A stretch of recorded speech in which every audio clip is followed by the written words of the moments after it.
They had already done chemical weapons attacks. The inherent skepticism just isn't justified. I want to know what the exact narrative is for the specifics of this conspiracy theory.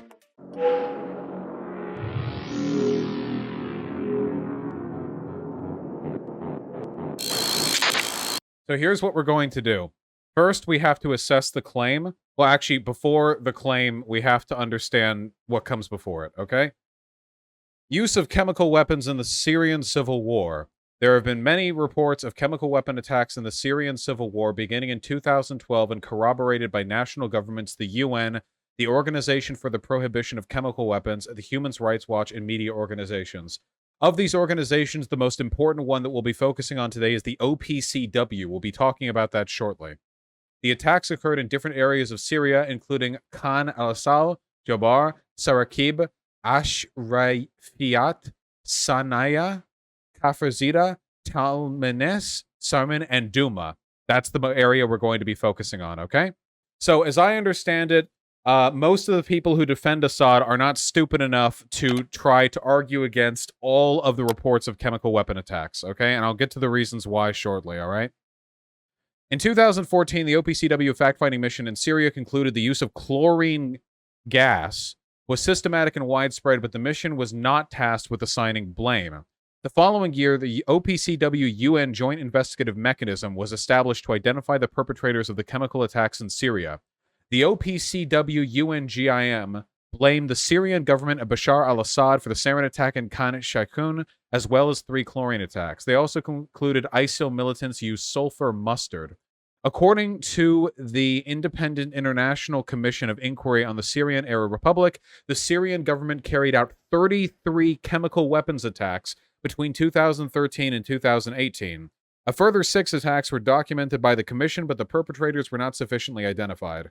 According to the HRW, 85 confirmed chemical attacks occurred between the 21st of August in 2013 and the 25th of February in 2018, and the Syrian government was responsible for the majority of these attacks. The HRW has said the actual number of attacks was likely higher than 85. According to a Global Public Policy Institute study, at least 336 attacks have occurred. The report said 98% of these attacks were carried out by Assad's forces and 2% by ISIL. So basically, every international watch agency has confirmed and independently verified with a great degree of specificity and confidence that the government of Bashar al-Assad is indeed using chemical weapons attacks on his population. Okay? So that is accepted. However, there was a particular incident that Assad defenders like to focus on.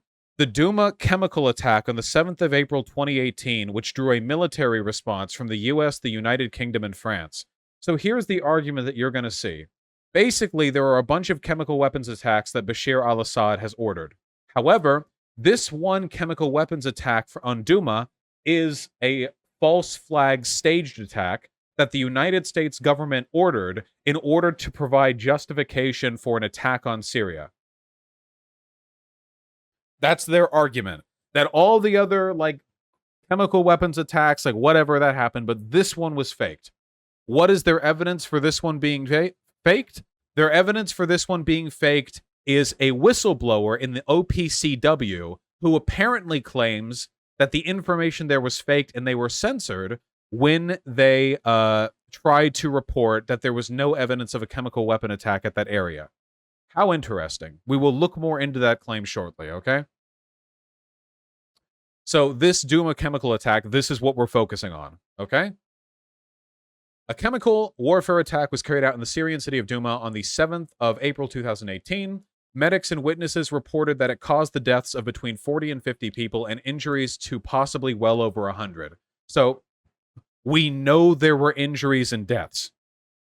So this wasn't a completely fake media event. We know people died. We do know this, okay? There were corpses produced by something that took place here. The attack was attributed to the Syrian army by rebel forces in Douma and by the US, British, and French governments.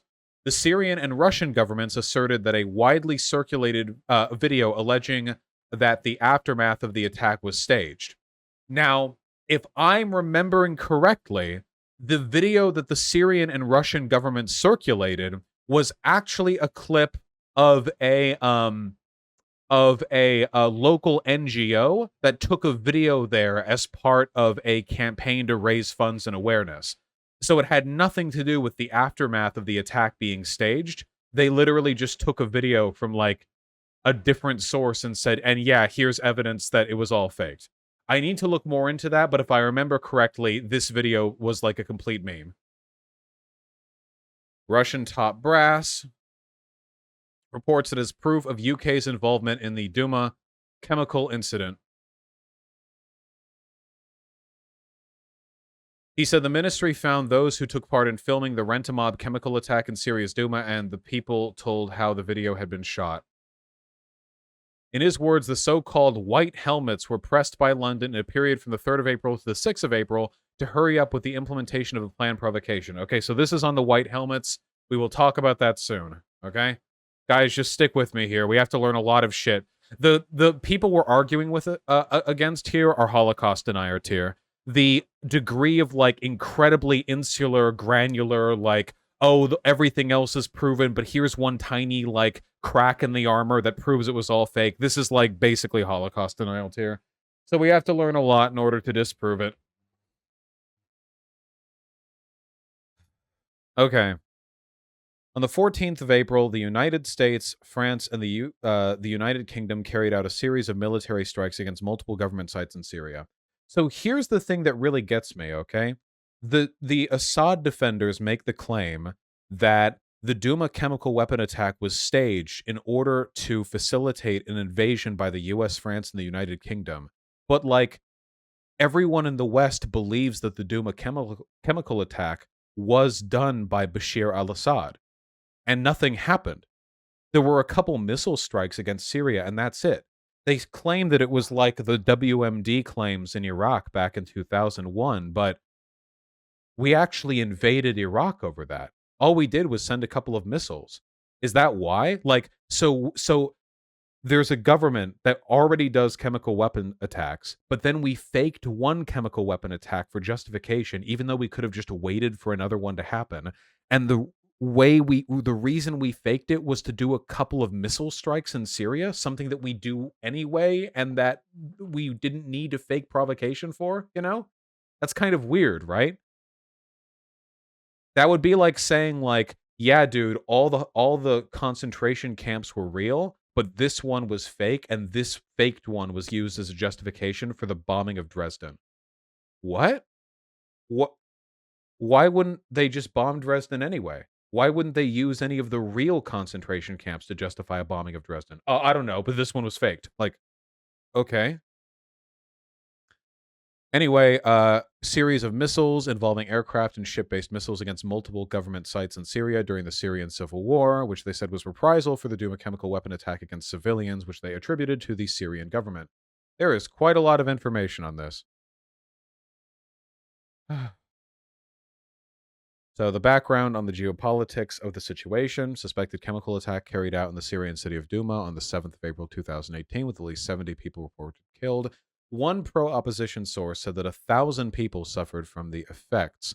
The Jaish al-Islam rebel group, which controlled Douma at the time, along with several medical monitoring and activist groups, including the pro-rebel White Helmets, we'll get to them, all reported that 2 Syrian Air Force Mi-8 helicopters had dropped barrel bombs, something that we know they've done in the past.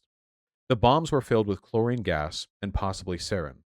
The WHO said it received reports from partner agencies that some 500 people arrived at health facilities showing signs filled with chlorine gas and possibly sarin.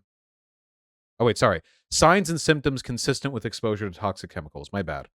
On the 6th of July 2018, the OPCW produced an interim report stating that chlorine residues had been found at 2 of the attack sites, although no organophosphorus nerve agents or their degradation products were detected. So the OPCW produced a report saying chlorine residue had been found at the attack sites. Now, there is no reason for chlorine residue to be at a site where chemical weapons haven't been used at some point, you know? As with previous incidents, France, the UK, the US, and other nations accused the Syrian government of being responsible for the use of chemical weapons. Russia and Iran, the Syrian government's main allies, denied chemical weapons being used, claiming it was a false flag operation, of course. Russia has said video of the chemical attack was staged by members of the White Helmets. The Syrian Arab News Agency said that the Saudi Arabian-backed Jaish-e-Assam was making chemical attack fabrications in an exposed and failed attempt to obstruct advances by the Syrian Arab Army. Um, in May 2017, French President Emmanuel Macron said the use of chemical weapons in Syria would be a red line requiring immediate reprisal. So this was like a year before the actual attack. It's not new. France and the US cited positive urine and blood samples collected as proof of chlorine being used in Douma. In the early hours of the 9th of April 2018, an airstrike was conducted against the TS military air base in Syria. The US denied launching the airstrike, and an Israeli spokeswoman declined to comment. So we probably did that. On the 10th of April, an emergency UN Security Council meeting was held where competing solutions were presented on how to handle the response to the chemical attack. All were eventually vetoed by Russia. By the 11th of April, Western nations began to consider military action in Syria, seeking a strong joint response. On the same day, the Syrian government said it invited the Organization for the Prohibition of Chemical Weapons, please keep an eye on those, the OPCW, to investigate the sites of the attacks. Syria is keen on cooperating with the OPCW to uncover the truth behind the allegations that some Western sides have been advertising to justify their aggressive intentions, said SANA, quoting an official source in the Foreign Ministry. Russia denied chemical weapons were used and on the 13th of April blamed Britain for staging the event in order to provoke U.S. airstrikes. So keep that in mind.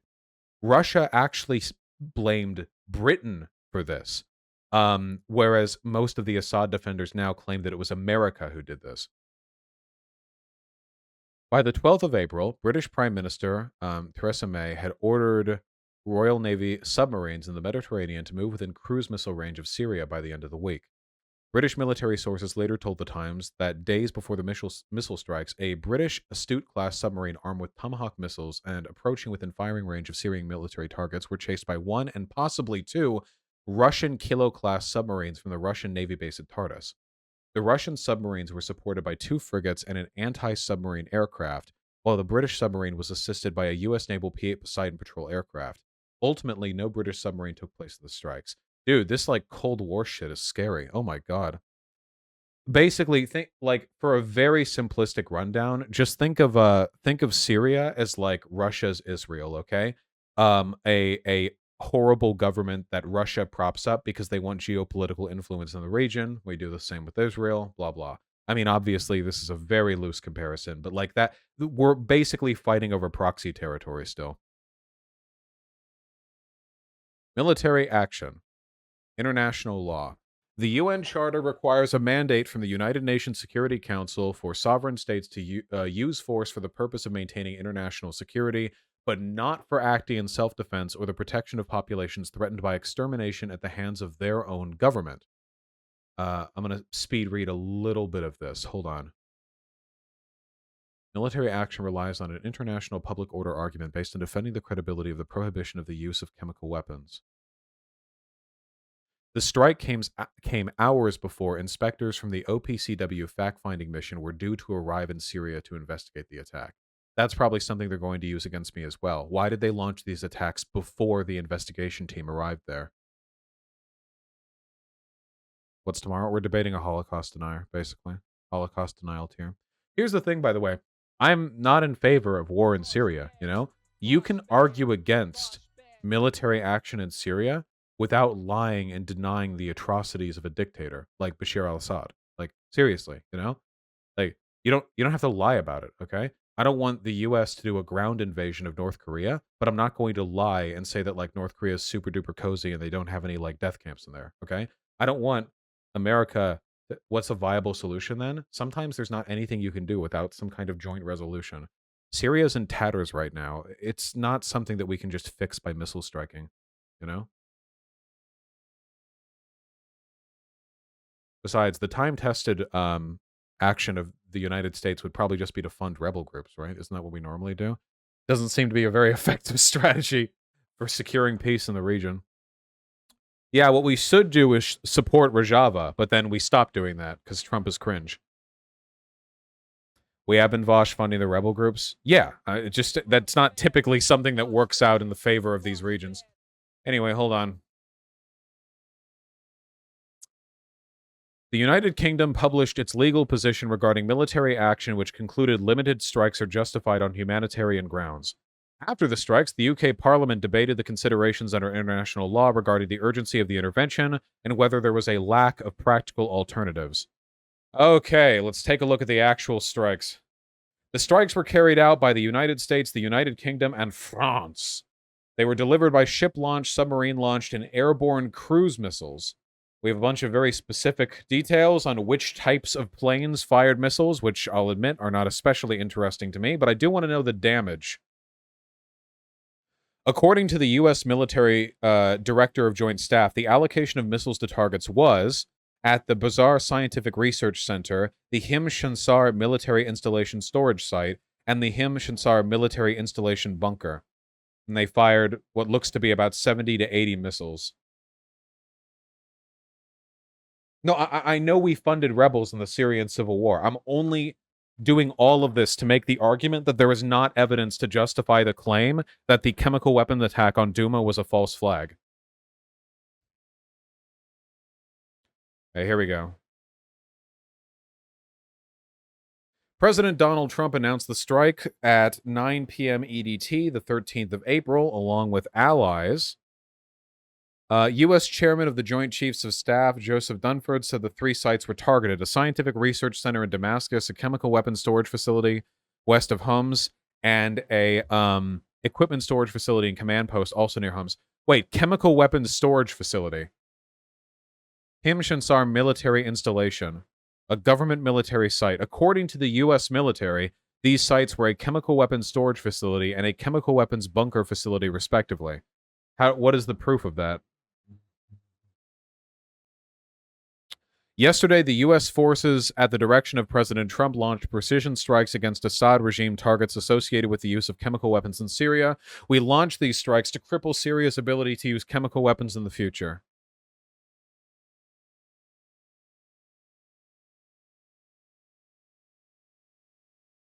How old is this article? This is a transcript of a press briefing from, I assume, right after the missile strikes.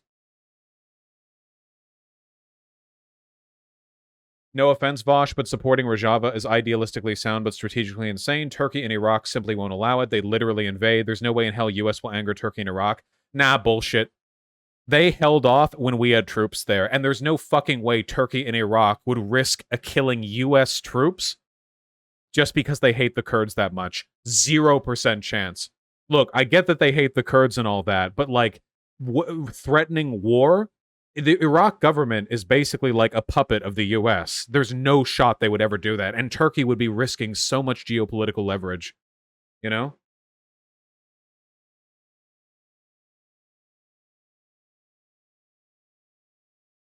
Even if it wasn't a false flag, why wouldn't they wait for the urine and blood samples before the attacks happen? I'm not sure what you mean. I'm literally stationed in the Middle East right now. That's not true. What do you mean? That Iraqi or Turkish soldiers are willing to fire on U.S. soldiers? What do you mean?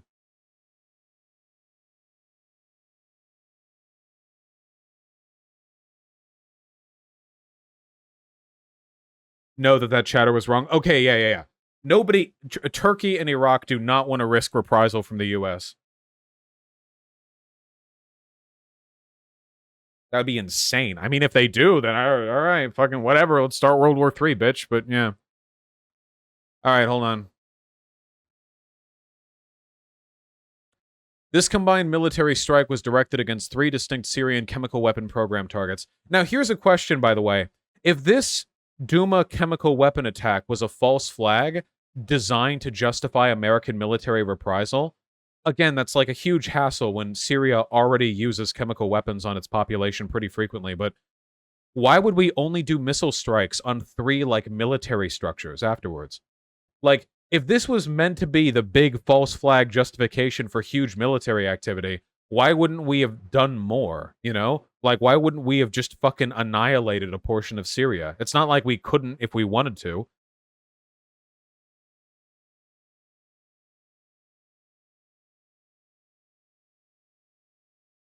I like, it just doesn't seem like, why risk an unbelievable amount of international credibility with all of the harm associated with faking an attack with a false flag, and then like you do this?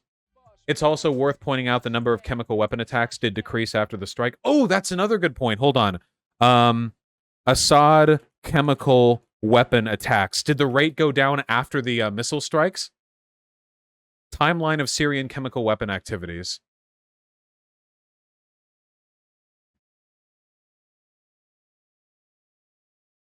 Okay. Here we go. This is Douma right here. And then after that, here's the strike right here. Okay, the OPCW fact-finding mission that went to Syria after the strike did verify the attack occurred. Oh, wait, no, hold on, wait, sorry. Went there to verify that the attack occurred. France released its assessment concluding that beyond possible doubt, a chemical attack was carried out against Syrian civilians in Douma, and there is no plausible scenario other than that of an attack by Syrian armed forces as part of a wider offensive. Then the OPCW fact-finding mission did visit one of those sites, reported that chlorine released from cylinders through mechanical impact was likely used as a chemical weapon on the 4th of February 2018. On the 4th of February? What about the 7th of April? Reported sarin was very likely used as a chemical weapon on March 24th, 2017, March 25th.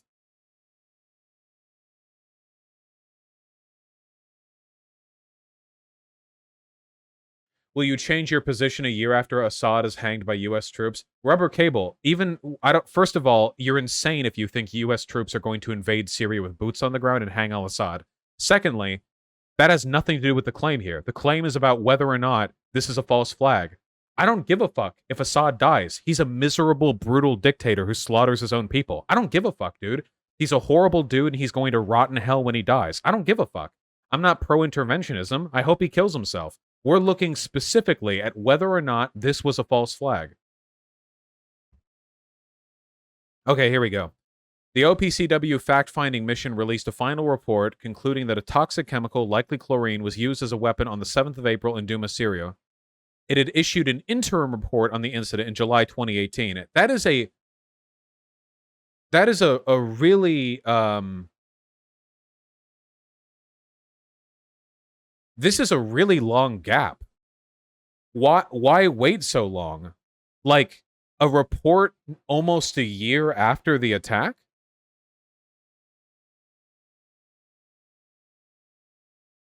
But they issued an interim report. The interim report is what we're going to want to look at, by the way. Anyway, let's take a look. Any more Syrian chemical weapon attacks after this? No, it looks like it. Wow! It looks like chemical weapon attacks just completely fucking stopped after the missile strikes on the facilities that the United States government called chemical weapon facilities. That's pretty wild.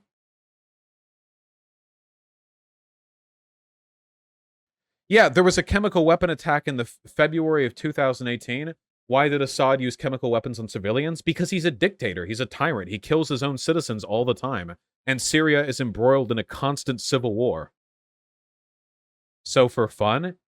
Are you asking me why tyrants kill their own people to instill terror? Because they do? I don't know. Yeah, he probably thought that they were in line with the rebels. He would chemical weapon attack rebel facilities and kill a lot of civilians in the process. It's still chemical weapon attacks against civilians.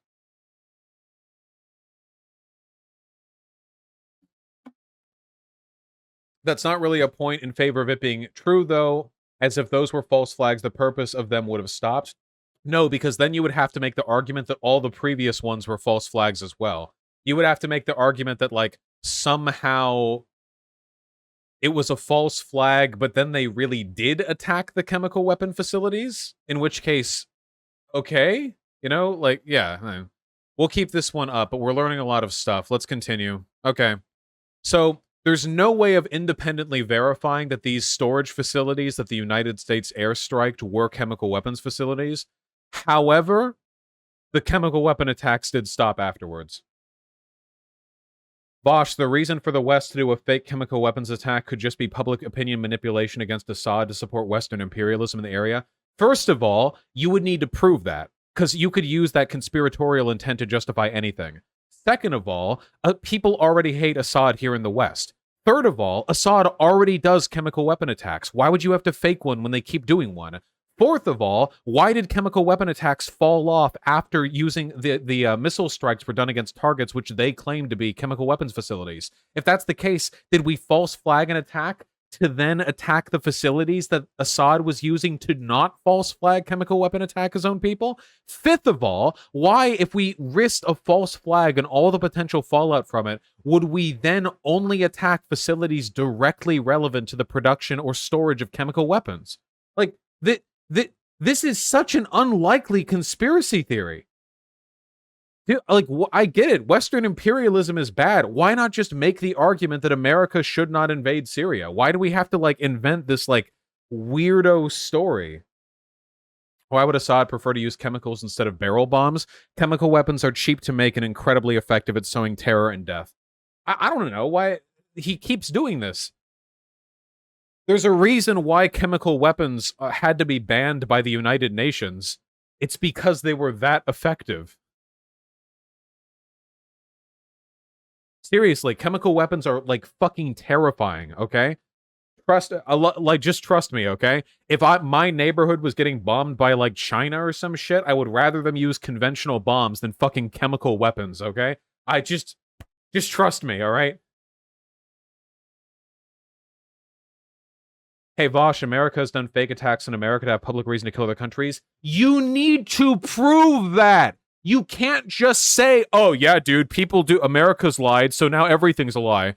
Dude, America, the weapons of mass destruction was a lie, so everything was a lie. The Holocaust was a lie because they talked about that. They have a reason to lie. Maybe all the reporting about the Holocaust was a lie because Jewish media moguls in America wanted a reason to galvanize anti-Aryan. You're literally making Nazi-tier arguments, dude. You can't just say, like, well, they had a reason to do the conspiracy, so it's a conspiracy. That's not sufficient, okay?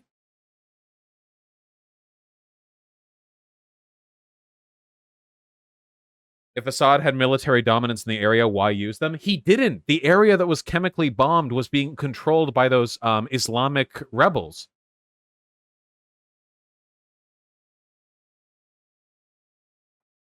This is what I mean. Like, we're not even on the conspiracy or the whistleblower yet. You guys are already revealing your insanely fucking biased perspective on this. Anyway, so we have no way of independently verifying what these facilities are or did, but chemical weapon attacks sure did stop afterwards. Let's see. What were the deaths from all this? Oh, yeah, true. The use of chemical weapons is also advantageous when it's on your own population because you don't have to rebuild infrastructure after. That's also a good argument. If you use chemical weapons on an area, like chlorine or whatever, potentially a couple weeks or months later, you've done no damage to the infrastructure and you can just clear the ground, you know? Depending on the type of chemical weapon and so on and whatever. But yeah, there are strategic advantages. Anyway. The strike destroyed what employees of the facility characterized as a Syrian anti-venom medical center, but which U.S. General Joseph Dunbar described as a center for research, development, production, and testing of chemical and biological weapons. Syrian anti-venom medical center. They produce antidotes to snake venom, not toxic weapons? That seems like a lie. Yeah, it could have potentially done both, but no one was even here when the missiles hit. We're doing that now, Omnilord. I guess there's not really a way of knowing. We just know that chemical weapon attacks dropped off after these attacks. No longer available on New York Times. Okay. Anyway. The missiles hit their intended targets without interference. Syrian air defense fired 40 intercepting surface-to-air missiles but failed to hit any of their targets. France said none of its 12 missiles appeared to have been intercepted. There were reports that between 3 to 7 French missiles were not fired due to malfunctions. Lamau, the French dude. Lamau. Try Trying to fire 12 missiles, 3 to 7 fail. Not fuck it, the door's stuck. Nice meme. The SOHR, which is cited by many Western media orgs, reported no known casualties. Damn, dude, we didn't even kill anyone with these attacks? We did a false flag just for a 0 casualty strike on 3, facilities? That's what we risked a false flag for? Against a government that uses chemical weapons anyway? Yeah, if we were risking this on a false flag, wouldn't we be trying to get boots on the ground or, kill leaders or something? Instead of attacking a, by their mention, snake anti-venom plant? Hold on. If they're correct about that, why would America risk a false flag to attack 3 facilities, one of which is a snake venom center? That's what they did? Is this a reverse false flag? Finally, we did it. We planted the dead bodies. We risked the attacks. Everyone's been fooled. Now we will make their country more susceptible to snake bites. Okay. I don't know. It seems a little weird. Yeah, is this a truth flag? It's what are we working on here? Okay. Jesus. The snakes were a strategic liability for our boots on the ground invasion, okay? Okay. God. Anyway, aftermath. Workers at a destroyed laboratory denied ever making chemical weapons. Yeah, I probably wouldn't admit to violating international law either. Russia called for an emergency meeting of the UN Security Council on the 14th of April, but the resolution it brought to the session condemning the attacks failed to pass, with only Bolivia and China supporting it. Damn, Bolivia supported this? Was this? Damn. This was when Morales was in charge, too. Oof. I'm oofing right now. The situation today is basically unchanged, though the final report on Douma does mention some further developments. It says that while research studies have opened up promising possibilities for detecting chlorine exposure, the indication are that the relevant markers would not survive for long. This would almost certainly have been too short of a time for them to be useful in the Douma investigation. You know why? Because Russia and Syria kept the OPCW from arriving at the scene. They were delayed by nearly 2 weeks. Isn't that convenient? So there might be some ways of detecting chlorine poisoning in people, but they're short-lived symptoms, and the chief investigators were denied access to relevant information until long after those symptoms would no longer be present.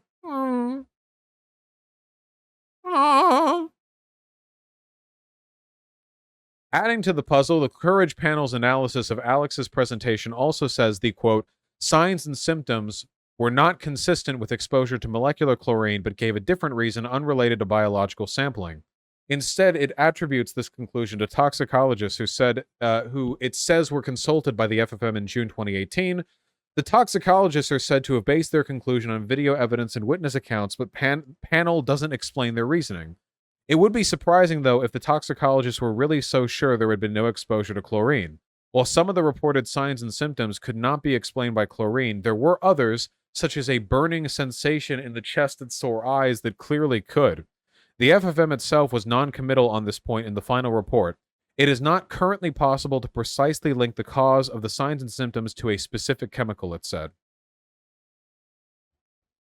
Another of Alex's complaints is that the FFM did not pay enough attention to the levels of chemicals detected in environmental samples, but again, the different accounts give a confused picture. Referring to the FFM's final report on Douma, the Courage Panel says, quote, although the report stresses the levels of the chlorinated organic chemicals as a basis for its conclusions, it never mentions what those levels were. High, low, trace, subtrace. This is not strictly true.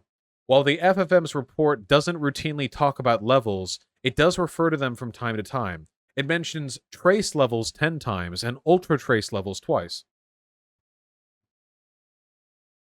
Collecting samples for analysis is said to be Alex's field of expertise, and he clearly has an issue about the level of chlorinated organic compounds, or COX, in environmental samples from Douma. Unfortunately, though, the published accounts of his complaint don't give figures. Steele quotes Alex as saying, If the finding of these chemicals at the alleged site is to be used as an indicator that chlorine gas was present in the atmosphere, they should at least be shown to be present at levels significantly higher than what is present in the environment already. By the same token, if there was no chlorine attack in Douma, the levels detected there ought to be roughly the same as in a similar place that had not been subjected to a chlorine gas attack. Strangely, though, Alex appears to be claiming the levels at the scene of the alleged attack were not the same but lower. A lot lower. According to Steele's article, levels found in 2 buildings under investigation were, quote, much lower than what would be expected in environmental samples, end quote. And journalist Karen Lukefeld, who also attended Alex's presentation, writes that they were, quote, many times less than those found in the natural environment. Really? So they're saying not only was there not a chemical weapons attack here, the chlorine levels are actually lower than an ordinary place? Like some kind of chlorine gas sucking up bomb had been detonated here, some kind of chlorine sponge? Doesn't this feel like overselling it a little bit?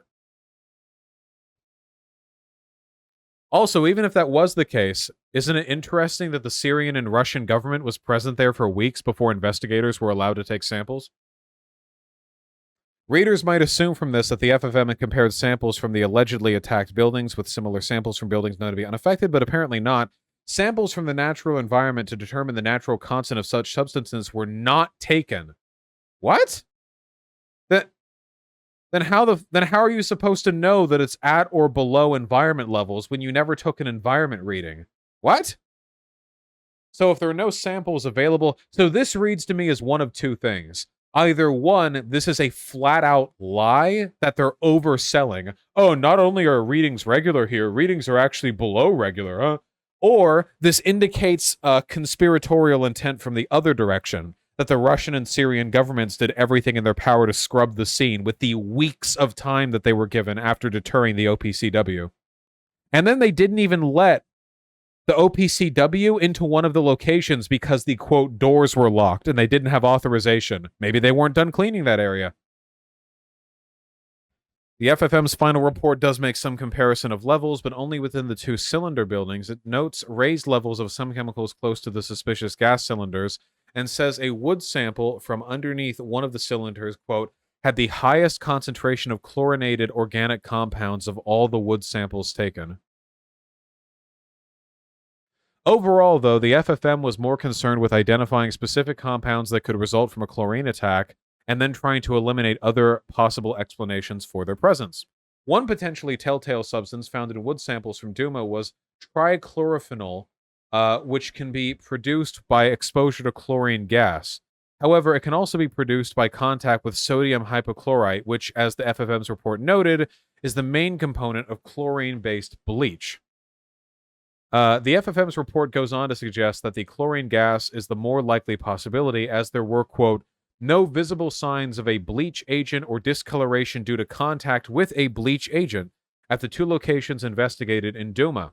However, the Courage Panel's document picks up on this absence of, quote, visible signs, end quote. It says the panel has been informed that, quote, no such observation was recorded during the on-site inspection.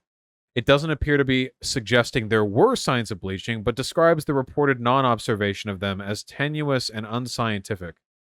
This is like what? A he said, she said? I guess there's not much to say there. Alex's intermediaries, the Courage Foundation. A large part of the problem here is the way Alex has gone about his whistleblowing.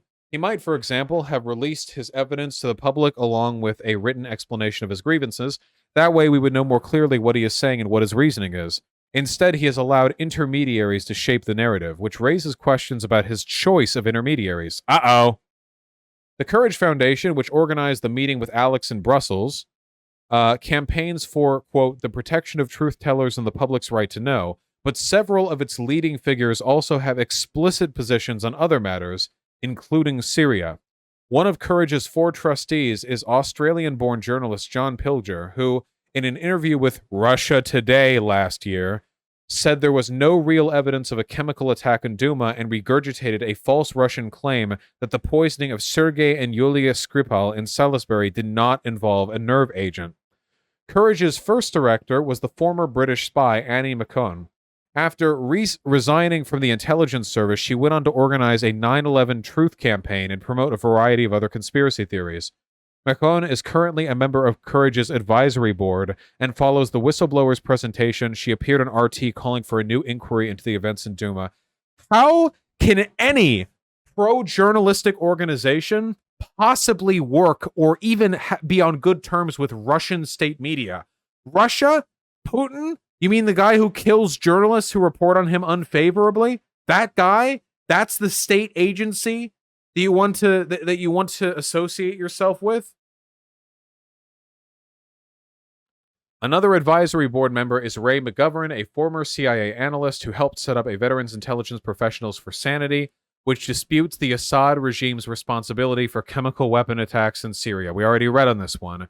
McGovern himself has appeared on RT, claiming that the sarin used in the 2013 attack on Ghouta had not come from the Syrian army stocks, but was, quote, homemade.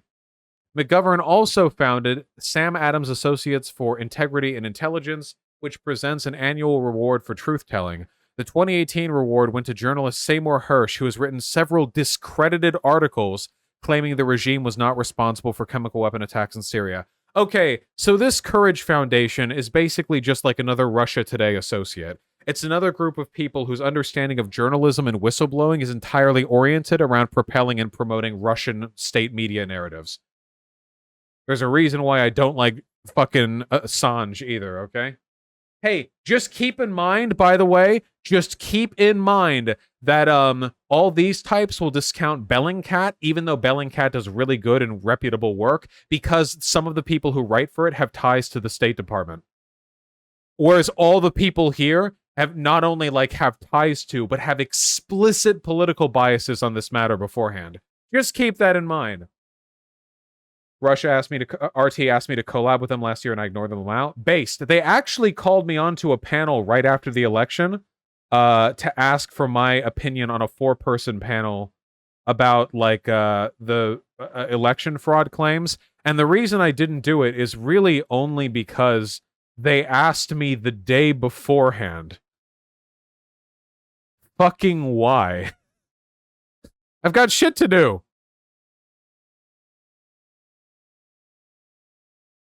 Then there's the panel appointed by Courage to meet the whistleblower. According to RT, the Russian propaganda channel, its members were, quote, leading figures in their field and, quote, a very distinguished crowd.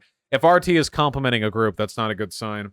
While Mint Press News, a US-based website sympathetic towards the Assad regime, described them as international experts. Nice. The Courage Foundation itself describes the panel as, quote, concerned individuals from the fields of disarmament, international law, journalism, military operations, medicine, and intelligence. Its website gives their names with basic details, but a closer look shows they come with a lot of political baggage. International law was represented by Richard Falk, an emeritus professor at Princeton University, who is a 9/11 truther. I don't care about 9/11 truther shit. Representing military operation was John Holmes, a retired army officer and board member of the British Syrian Society, which is run by President Assad's father-in-law, Fawaz Akras. Okay, or however you pronounce that. Okay.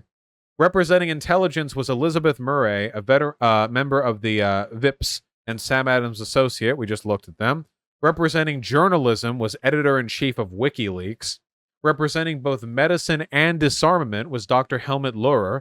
He doesn't appear to have much previous involvement with Syria, but in 2015, at the height of the war, he signed a statement calling for sanctions to be lifted. That I'm fine with. Anti-sanction stuff is based. That's fine. That's fine. There's nothing wrong with that. In addition to these, there was Gunter Meyer, director for the Center of Research in the Arab World, which is a long-standing Assad supporter. Nice. The 7th and most notable panel member, or perhaps half member since he didn't attend the presentation in Brussels, was Jose Bustani, who served as general director of the OPCW between 1997 and 2002. That's kind of odd. The one panelist who didn't attend this whistleblowing panel was a former OPCW general director. He has since appeared on RT airing grievances about his sacking and more recently criticizing Britain's investigation of the Skripal poisoning affair. We're almost done with this article. Complaints about the way the Douma investigation was handled come with the subtext that the OPCW is not an objective body, at least where Syria is concerned. The usual presumption among its critics is that the Douma reports, despite their cautious conclusions, were manipulated to help justify US-led bombings. In Steele's article, Alex describes how staff who questioned the claims of a chemical attack were sidelined, cut out of the loop, or overruled. Assuming this is true, the question is, what does it mean? Was there interference from outside the organization, or had managers simply concluded the dissenters were wrong and lost patience with their grumbling? Steele cites two incidents that point to possible interference. One was when a senior colleague allegedly told Alex, quote, "First floor management says that for the OPCW's credibility, we have to have a smoking gun." Is that interference? The other occurred when Bob Fairweather, the OPCW's chief of cabinet, invited several members of the drafting team to his office. Steele writes, quote, "There they found 3 U.S. officials who were cursorily introduced without making clear which U.S. agencies they represented. The Americans told them emphatically that the Syrian regime had conducted a gas attack, and that the 2 cylinders found on the roof and upper floor of the building contained 170 kilograms of chlorine. The inspectors left Fairweather's office feeling that the invitation to the Americans to address them was unacceptable pressure and a violation of the OPCW's declared principles of independence and impartiality. OPCW regulations say staff, quote, shall neither seek nor accept instructions from any government or from any authority other external to the organization. While the drafting team clearly thought the Americans were attempting to give them instructions, the Americans would presumably claim they were merely giving them information in line with their duty under the Chemical Weapons Convention to cooperate with the OPCW, quote, and in particular to provide assistance to the technical secretariat, of which the FFM was a part. So even if this did happen, there's another procedural excuse for this possibly taking place. Also, even if Americans are influencing the process, that doesn't mean it's a false flag. Would it? Like, isn't that something that they do generally? I don't know. Whatever the Americans were up to, though, they were not the only players in the game. Just as the Douma investigation was getting underway, 4 Russian intel agents were caught in a car park next to the OPCW headquarters trying to hack into its Wi-Fi. Wait, really? Okay. Also, while the FFM was busy in Douma collecting samples, Russia staged a spectacle which was clearly intended to put pressure on the investigators. At a news conference in The Hague, it paraded alleged witnesses, including a small boy, who all claimed there had been no chemical attack. This had more value as propaganda than as evidence because of suspicions that the, quote, witnesses were not speaking freely. Yeah, witnesses being paraded around by an authoritarian government, not exactly, How can you complain about American interference when Russians are literally trying to hack in? What? Jesus. The pressures that chemical weapons investigators can face were described in 2017 by Edmund Mullett, head of the UN's ill-fated Joint Investigative Mission. We do receive, unfortunately, direct and indirect messages all the time from many sides telling us how to do our work, and some of those messages are very clear in saying that if we don't do our work according to them, that they will not accept the conclusions of our work. This is from the Joint Investigative Mission. So even with Alex's complaints, there's no evidence that the OPCW kowtowed in any way to American investigators. Yeah, that's the end of the article right there. Okay, so all of that, what did we get from all of that? Here's what we got from all of that, okay? We got Alex is a whistleblower who claimed that complaints within the OPCW were sidelined, and he presented this through a third party, the Steele guy, who released a lot of info, and then later at a panel, which was run by an org full of people sympathetic to Assad, and in his claims there, he made several arguments about the validity of biochemical testing, which the OPCW had rejected as a viable form of detecting chlorine gas attacks, and it also claimed levels were lower, but like there was no other contrary piece of information to test those levels against, and also there wasn't like and there was evidence in favor of like erosion on the nearby areas and like chlorine damage to places that people wouldn't be using bleach on. Or okay, so that's the big whistleblower who apparently proved that all of this. Yeah, this is the big whistleblower. Okay, back to this article.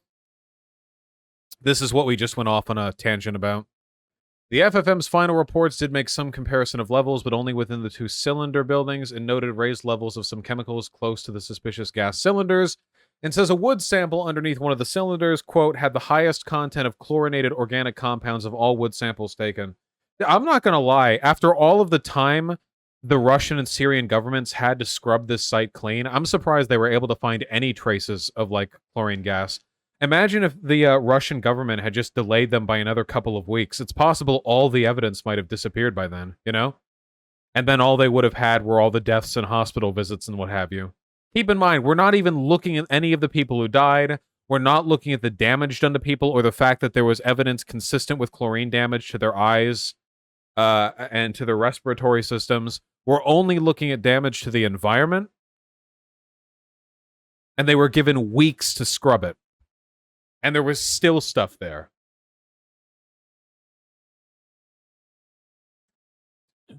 Dude, wait, real? Hold on, wait. I just got spoilers for myself. Hold on. The Bellingcat investigation team have responded in detail to many of the statements made by Alex and found them unreliable. We'll get to that article soon. They quote Brian Whitaker, noting the individual has made misleading claims about the content of WikiLeaks disclosures, which themselves contradict his statements. The context is also problematic. I'm going to sit on my knees for a second. Hold on. There we go. Just warm in here. My butt's warm. Yes, we're going to do some bisexual sitting for a little bit, okay? The context is also problematic because of the pressures the OPCW has come under, principally from Russia. The authors said the WikiLeaks docs appeared to be authentic, but remarked on the desultory and selective nature of release of documents by the organization. There is a 6-month gaps in docs released by WikiLeaks, which Bellingcat comments either suggest Alex was not with the FFM for very long, or do not support his account. Okay, that's the article that guy kept linking in chat. We're looking at that one next. Sure. Okay. In November 2019, Fernando Arias reaffirmed his defense of the FFM report, saying of differing views that, while some of these diverse views continue to circulate in some public discussion forums, I would like to reiterate that I stand by the independent professional conclusion of the investigation. Russia threatened to block the budget for the OPCW at the annual meeting in The Hague in 2019 if it included funding for a new team which would give the organization power to pin blame on culprits for the use of toxic arms. Dude, so no wonder the OPCW didn't release that previous report, which had laid blame at individuals. Russia will block the budget on them if they do. No shit. They don't want the OPCW with the power to actually lay blame at organizations. Hey, again, if Assad isn't dropping any chemical weapon attacks, why do they not want the OPCW to be able to directly comment on that? Curious. Previously, the watchdog only had a mandate to say whether or not an attack had occurred. Russia, Iran, and China led efforts to block the budget in 2018, but it passed by a majority of 99 to 27. Russia has consistently raised doubts over chemical attacks in Syria or insisted they were staged, etc., etc. Tensions have also been high since 4 Russian spies were expelled from the Netherlands in 2018 for allegedly trying to hack into the OPCW's computers. Oh yeah, I forgot! The OPCW headquarters, it's not in Syria. They were in the Netherlands. They sent Russian spies to a fucking NATO ally. Wait, is the Netherlands NATO? Yes. They sent Russian spies into a fucking NATO country to hack into the OPCW's computers. Oh, yeah, dude, it was a false flag. There's nothing Russia's trying to hide. That's crazy. And this is also the... Okay, here's the part 2. Hold on. I'm so tired of all this, but we have to keep learning. We have to be ready. When is the debate on the OPCW stuff scheduled for? In like 12 hours. In February 2020, Fernando Arias, Director General of the OPCW, shared the findings of an independent investigation into potential breaches of confidentiality, which was initiated after the unauthorized release of a document in May 2019. The investigation took place between July 2019 and February 2020. The investigators determined that two former OPCW officials, Inspector A and Inspector B, violated their obligations concerning the protection of confidential information regarding the Douma investigation. This is also part of the whistleblower claim, that these two investigators are part of this claim. According to the investigators, Inspector A was not a member of the fact-finding mission, played a minor supporting role in the Douma investigation, and did not have access to all information gathered by the FFM team, including witness interviews, laboratory results, and analyses by independent experts.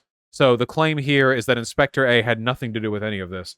What are you going to do when the inevitable "it's all Western propaganda" comes up? I'm just going to get like a signposted at the beginning. I'll probably open tomorrow's discussion by saying something like, I know this is a waste of time because I think that you're fundamentally a conspiracy theorists. You don't actually care about the analysis of evidence in front of you. You have agendas and you need to meet those quotas. I don't really expect much from you. So we're probably just going to go into a back and forth cycle where you make unsubstantiated claims, I debunk them, and then you move to the next one and we go in a circle forever until one of us gets frustrated and leaves.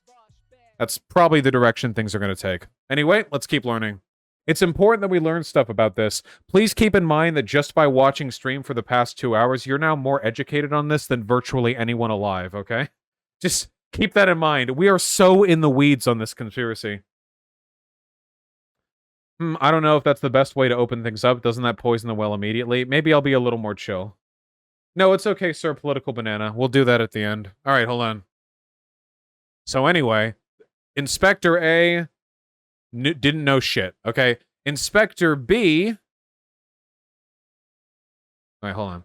After the July 2018 interim report on Douma, it took a further 7 months for the FFM to further investigate the incident and conduct the bulk of its work, and Inspector A no longer had any supporting role regarding the FFM during this period. Okay? According to the investigators, the assessment of Inspector A was an unofficial personal document created with incomplete info and without authorization. Inspector B was a member of the FFM for the first time and traveled to Syria in April 2018. Wait, he traveled to Syria for the first time the same month and year that the attack took place? He was a new member? He never left the command post in Damascus because he had not completed the training necessary to deploy on site? The majority of the FFM's works occurred after Inspector B separated with the OPCW at the end of 2018, August 2018. During a briefing in 2020 to state parties to the Chemical Weapons Convention, Fernando Arias said, Inspectors A and B are not whistleblowers. They are individuals who could not accept that their views were not backed by evidence. When their views could not gain traction, they took matters into their own hands and breached their obligations to the organization. Their behavior is even more egregious as they had manifestly incomplete information about the Douma investigation. Therefore, as could be expected, their conclusions are erroneous, uninformed, and wrong. Damn.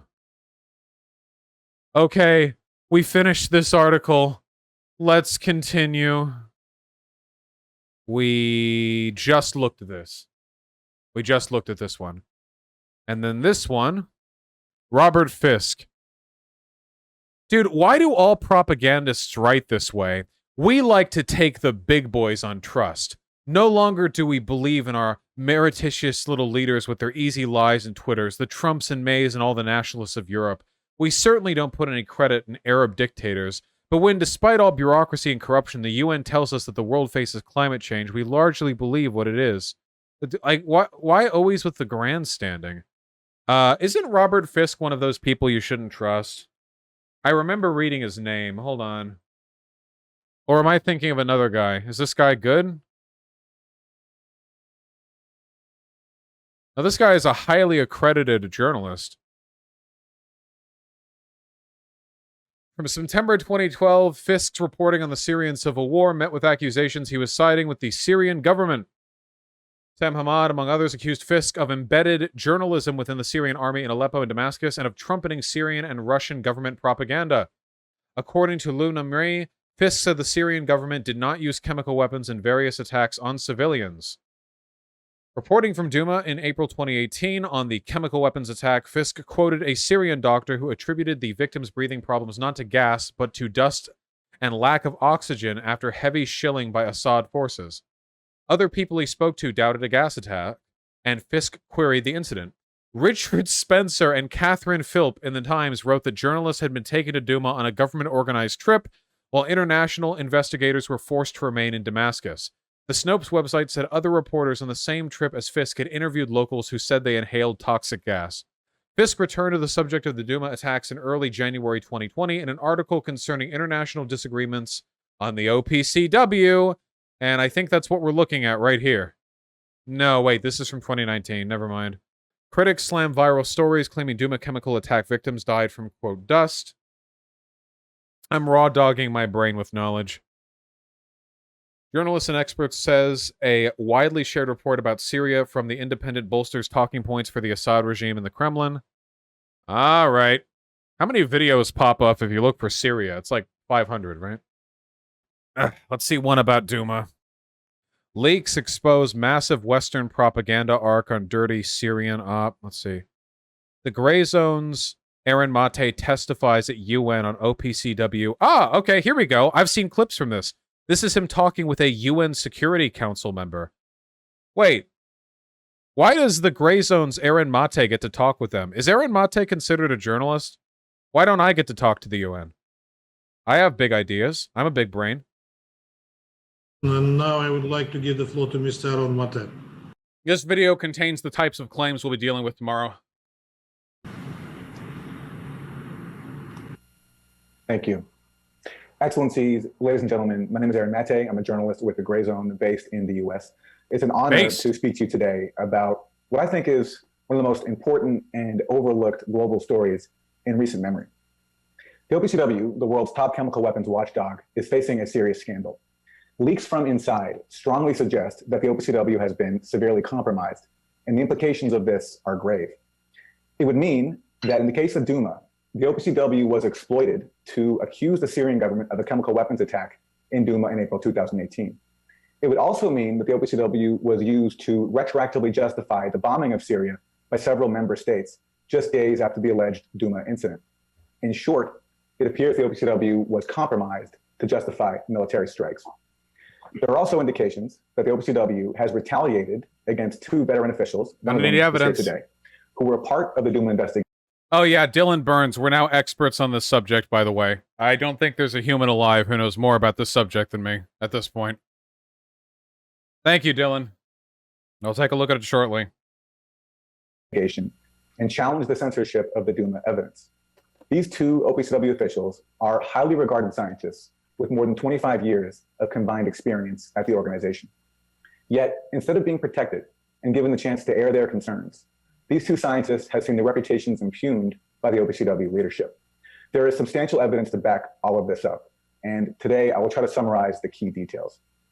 The OPCW's fact-finding mission, or FFM, deployed to Syria and what is known as Country X to investigate the Douma incident in April 2018.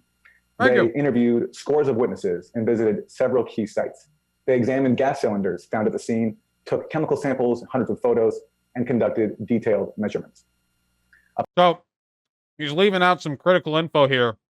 Like, for example, the fact that their investigation was delayed by nearly 2 weeks because Russian and Syrian forces blocked them from being able to access any of the affected sites.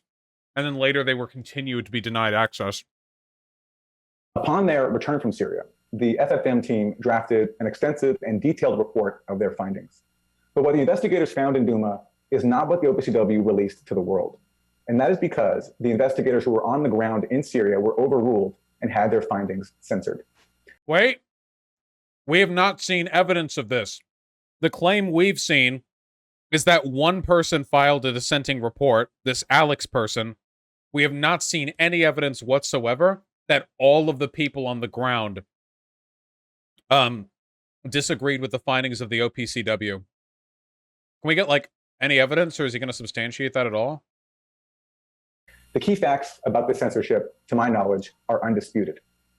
First, the investigators' initial report, which was due for imminent publication, was secretively re-edited to produce a version that sharply deviated from the original.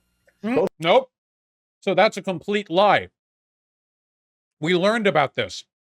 The initial draft was presented from one guy. It was a single draft. And then they were like, nah, this ain't right. And then they posted, it was a draft. That's what drafts are. Then they posted the interim document. And that was that. The draft was proposed by one guy. It's not like the draft was proposed by like everyone on the ground and then it was shot down by the leadership in the OPCW. Both versions, the original and the altered report, have been published by WikiLeaks. It's not the original report and the altered report. It's a draft report and then the actual interim report. It's a draft. That's what drafts are. That's like you're doing a classroom project and like your first essay draft is shit. And then later you submit the full thing. And then your teacher accuses you of hiding the truth from them because you haven't provided the first one. What does this mean? What do these people have it all to gain from defending Assad? I'm genuinely confused. They're either massive grifters who will go where the money takes them, Russian agents, or they just hate America so hard they'll believe anything to own the Americans. It's one of those three things. Comparing both reports, we see the key facts were removed or misrepresented. No, it's not two reports. It was a draft, and then everyone looked at it, and they were like, nah, it ain't right. We got this in the Wikipedia article. Where was the list on the draft? It was on this one, wasn't it? The draft internal document described by an engineer assessment named Ian Henderson. And by the way, Aaron Mate's claim is that there was no bomb dropped at all, that there was no chemical weapon attack. Ian Henderson's claim was only that the bomb had been manually placed rather than dropped from the air. So, Mate, you can't pretend that this, like, initial true draft that was just proposed by, like, one person is actually the information being censored because this information still suggests a chemical attack. The manually placed theory has not been mentioned either of the FFM's reports, leading to claims that Henderson's views have been suppressed. The OPCW later said because it had been omitted, because it pointed towards attribution of blame and thus fell outside the FFM's mandate. Yeah. Also, it was a single guy, a single draft. And also, the OPCW isn't allowed to attribute blame. Russia threatened to take away their budget if they can do that in the future. Conclusions were also rewritten to support the allegation that a chlorine gas attack had occurred in Douma. No!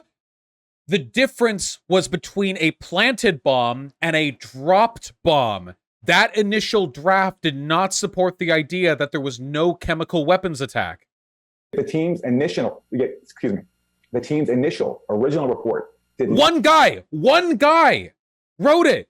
Ian Henderson, not the team's, one guy. It was written by one guy. This is what I mean, dude. Do we have any Grayzone fans watching? This guy's a journalist? Why is he lying? He's lying right now to the United Nations. Not conclude that a chemical attack occurred. No, the original paper said that it was from a planted bomb, not from a dropped bomb. In fact, their report had presented the possibility that victims in Douma were killed in an incident that was, quote, non-chemical related, unquote. Though unstated, the reader could easily infer from this that the militants who controlled Douma at the time had staged the scene. He continues to say they as though the draft wasn't written by a single person. To make it falsely appear that a chemical attack had occurred. Then there is the toxicology assessment. 4 experts from an OPCW and NATO member state conducted a toxicology review. They concluded that the observed symptoms of the victims in Douma, quote, were inconsistent with exposure to chlorine and no other obvious candidate chemical causing the symptoms could be identified, unquote. Wait, is that true? I thought they said first of all, back in 2014, the OPCW decided that they would no longer use biochemical indicators for evidence of chlorine gas exposure. Second of all, they were denied access for quite a long time, allowing many chemical conditions to dissipate. And third of all, didn't they say that the damage done to the people was consistent with chlorine exposure? It was just, it could have been like other stuff too. One of the complaints is that when the interim report was published, it did not include the inspector's assertion made in his original draft of a, quote, non-chemical related attack. So he made the claim the alleged Douma victims were not consistent with poisoning from chlorine.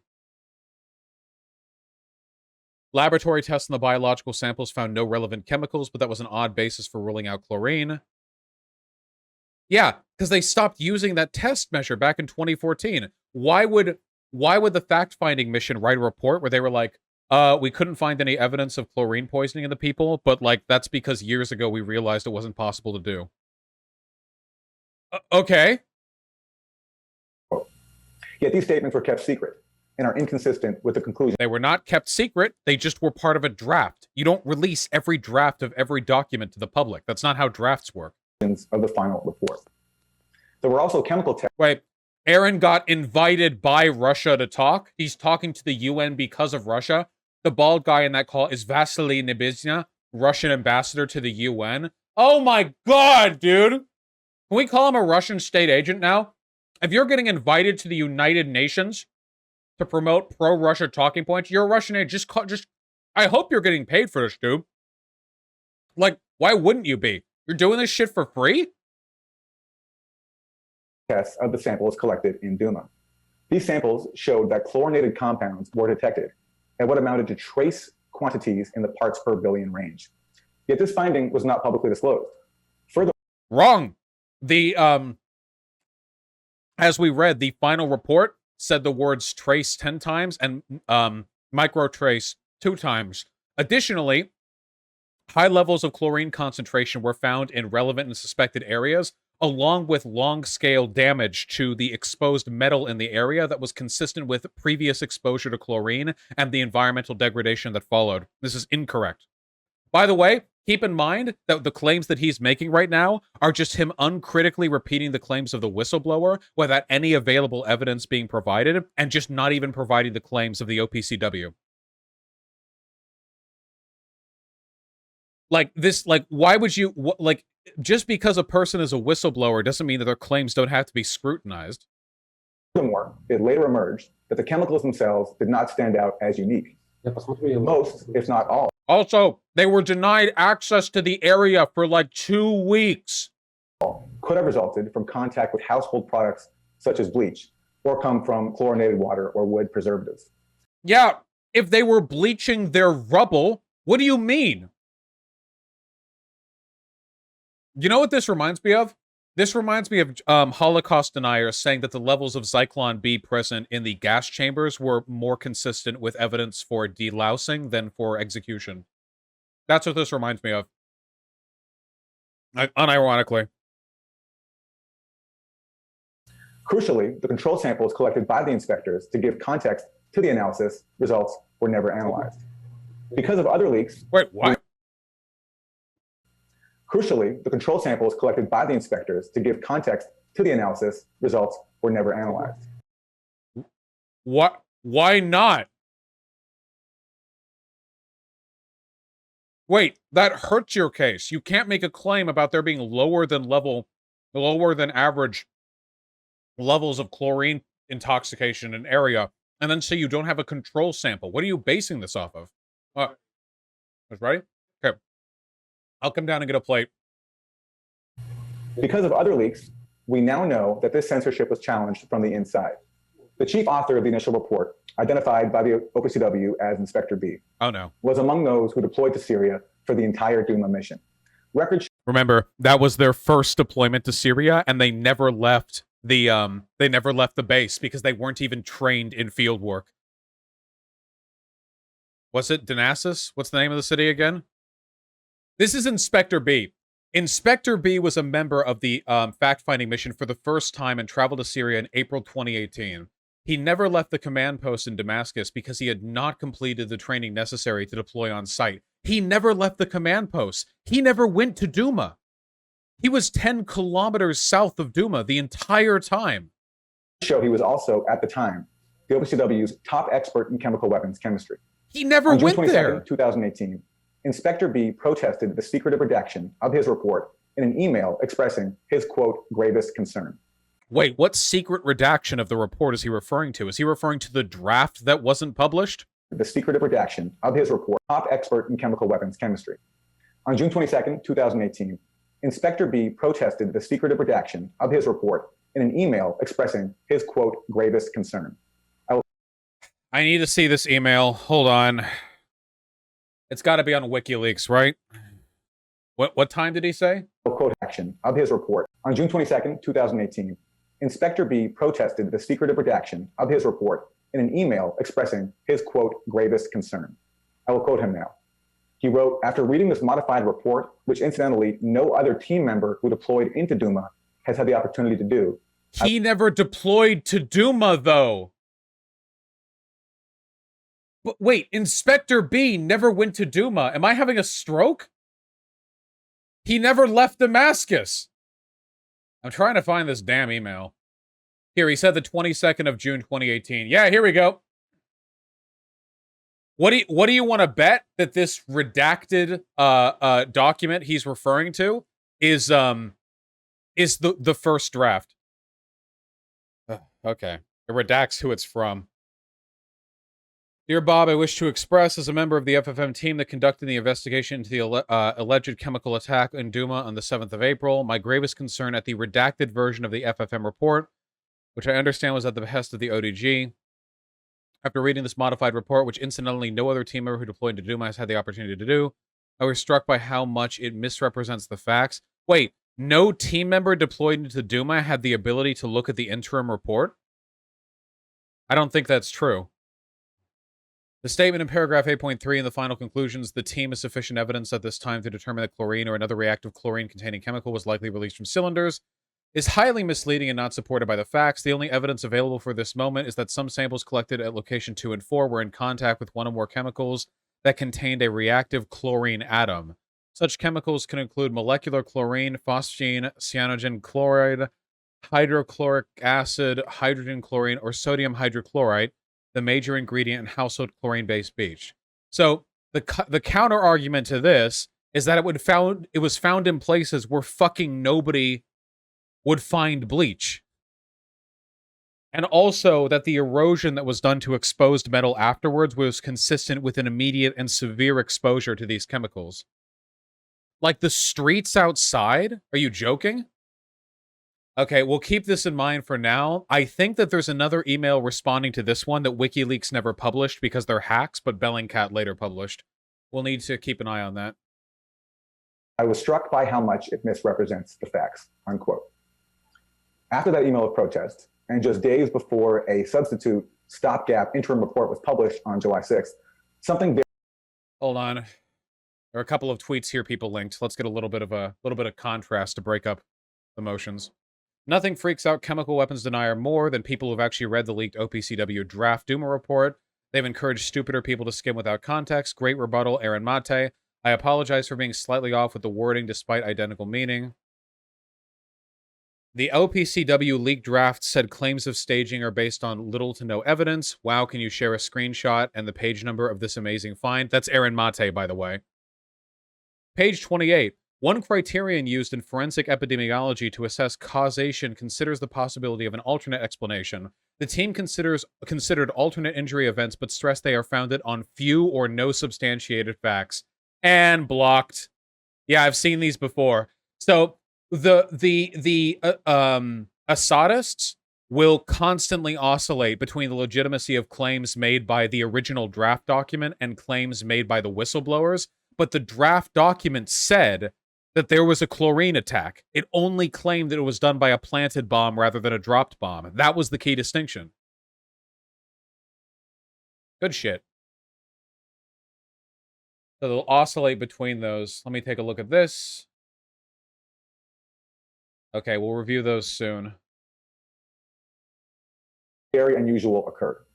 A U.S. government delegation arrived at the OPCW and met with members of the team in Douma that had gone to Douma to try to influence them.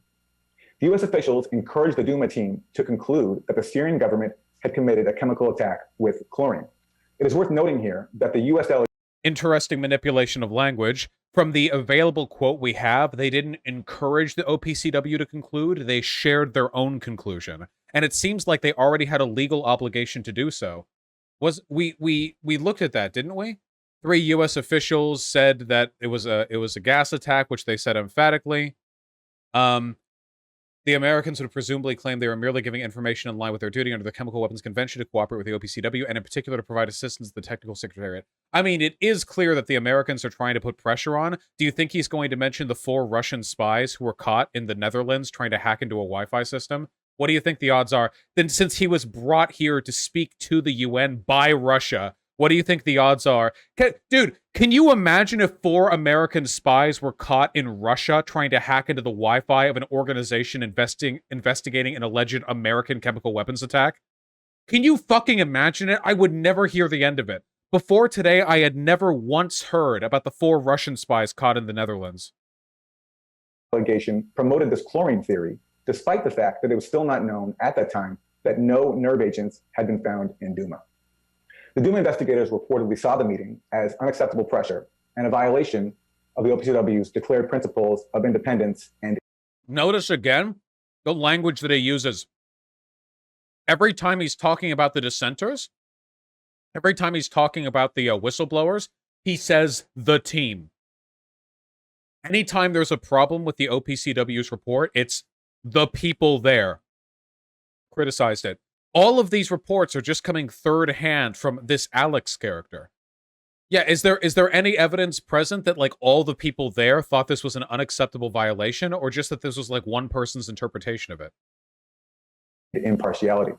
Under the Chemical Weapons Convention, state parties are explicitly prohibited from seeking to influence the inspectors in the discharge of their responsibilities.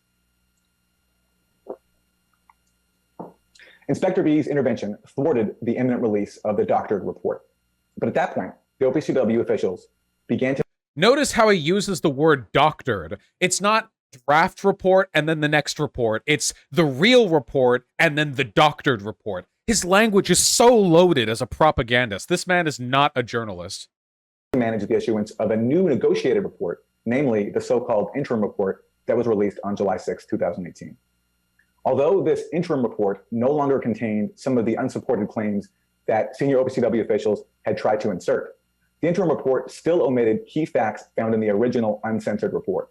It wasn't uncensored. It was a draft. Again, like, this is no credibility.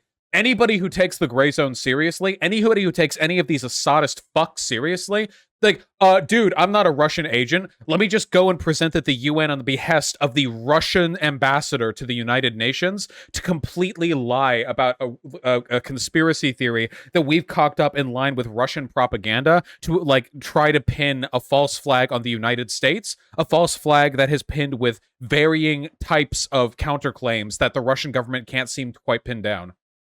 Yeah, but you're a McCarthyite, by the way, if you think there's anything wrong with this guy lying for Russia. Around that time, the investigation saw a drastic change. The protesting Inspector B, who had written the original report, was sidelined from the investigation. Wait, was Inspector B the first guy? Is Inspector B the guy who wrote the draft report? Is that a connection? Is that who Inspector B is? Has his name been leaked? So is Inspector B the Ian guy? Ian Henderson. Hold on.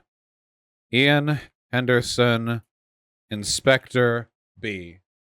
Wait, the leaks appear to have originated from 2 former employees.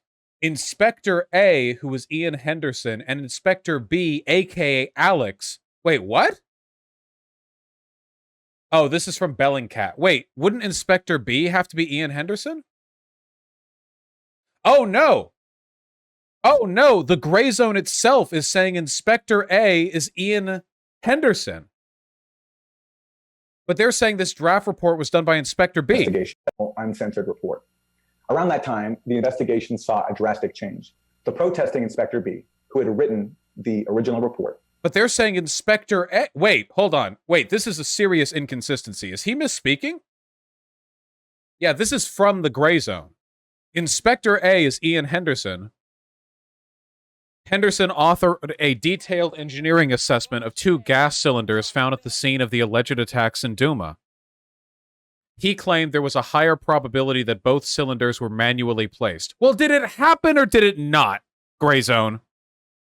Inspector B's letter echoes Henderson's call for the public to see the suppressed evidence and the scientific conclusions. Okay, so if Inspector A is Henderson. Inspector B is just a sycophant who never even left his Damascus office and ended up agreeing. Yeah, Inspector B never left the command post. Then what do they have to say about Inspector A? Inspector A was not a member of the fact-finding mission, played a minor supporting role in the Douma investigation, and did not have access to all information gathered by the FFM team, including witness interviews, laboratory results, and analyses by independent experts. And this is cited here.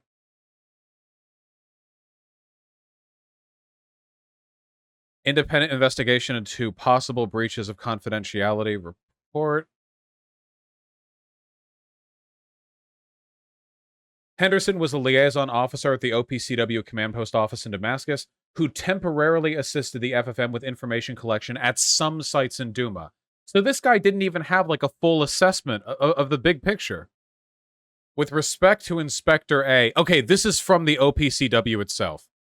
With respect to Inspector A, he was not a member of the FFM. As described by the investigators, Inspector A played a minor supporting role in the investigation of the Douma incident, and he did not have access to all the information gathered by the FFM team, including witness interviews, laboratory results, and analyses, and so on. Although Inspector A's assessment purports to be an official OPCW FFM report of the Douma incident, it is instead a personal document created with incomplete information and without authorization.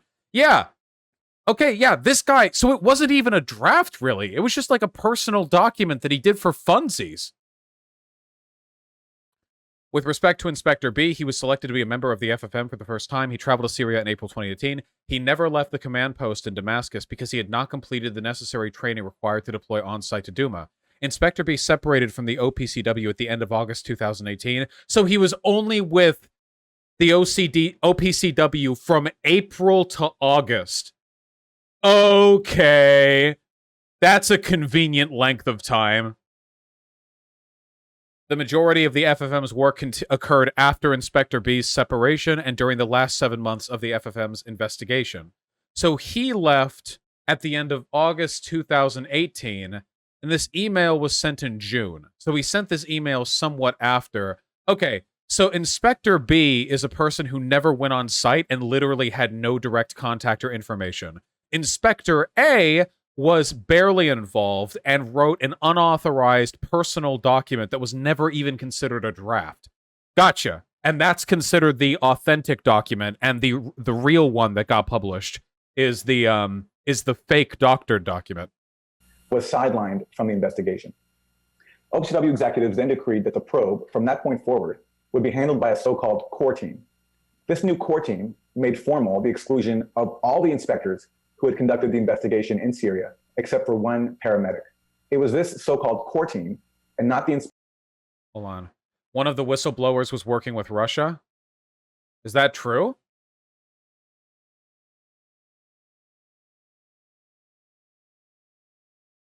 Okay, so this is the guy. Paul McCaig, a professor of genetic epidemiology and statistical genetics at the University of Edinburgh's College of Medicine, sent over 300 emails to a contact only known as Ivan, who approached McCaig with an offer to help him, quote, get to the truth about Syria. And apparently this Ivan didn't actually exist. This seems incredibly complicated and largely secondary. We might revisit it later. Inspectors who had signed off on the original report that generated the OPCW's final report of March 2019. This final report sharply differed from what the inspectors reported in the suppressed initial report. Again, suppressed initial report. Notice how he says inspectors, by the way, as though it wasn't written by one person. This is not a difference in opinion. He's just lying. This is just a lie. He's referring to Ian here, the one person who wrote the one report. The final report concluded that there were reasonable grounds to believe that a chemical weapons attack occurred in Douma and that, quote, the toxic chemical was likely molecular chlorine, unquote.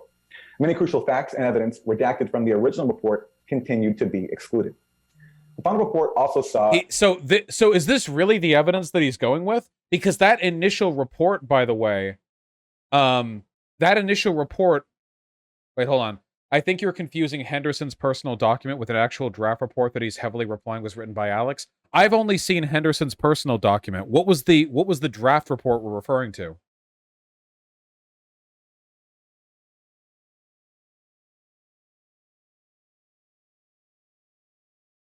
Oh, God, more to look into.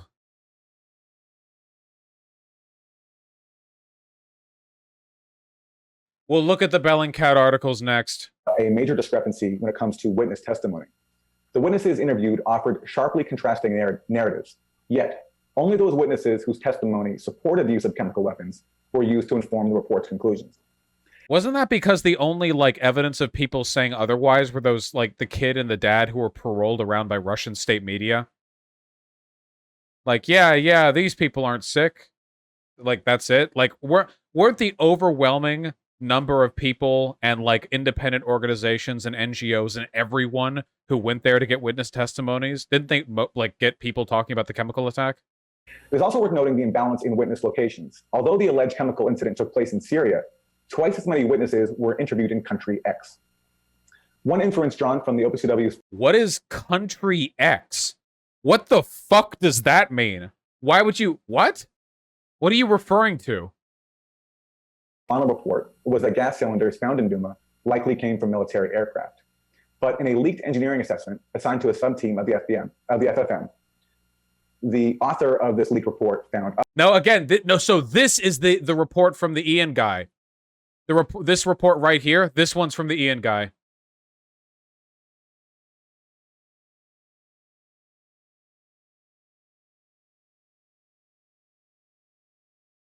Again, notice how he says, like, leaked report. Otherwise. The OPCW leadership has yet to offer a substantive explanation for why so much critical evidence was excluded and why the original report was radically altered. The OPCW Director General, Fernando Arias, justified the conclusions of the final report and excused alleged fraudulent scientific behavior by incorrectly stating that the FFM undertook the bulk of its analytical work during the last 7 months of the investigation, or after the interim report of July 2018. But a close review of the final report demonstrates that this claim is far from the case.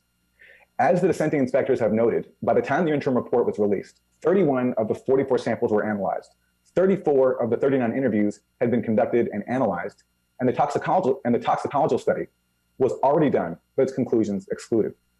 In the nearly 8 months after the interim report was released, only 13 new samples were analyzed, along with 5 additional interviews. Comparing the text of the final report to the original report is also instructive. I can't speak to, like, when the work was done specifically. The final report copy and pastes much of the text of the original report, but the one difference is that inconvenient evidence was removed and unsupported conclusions were added.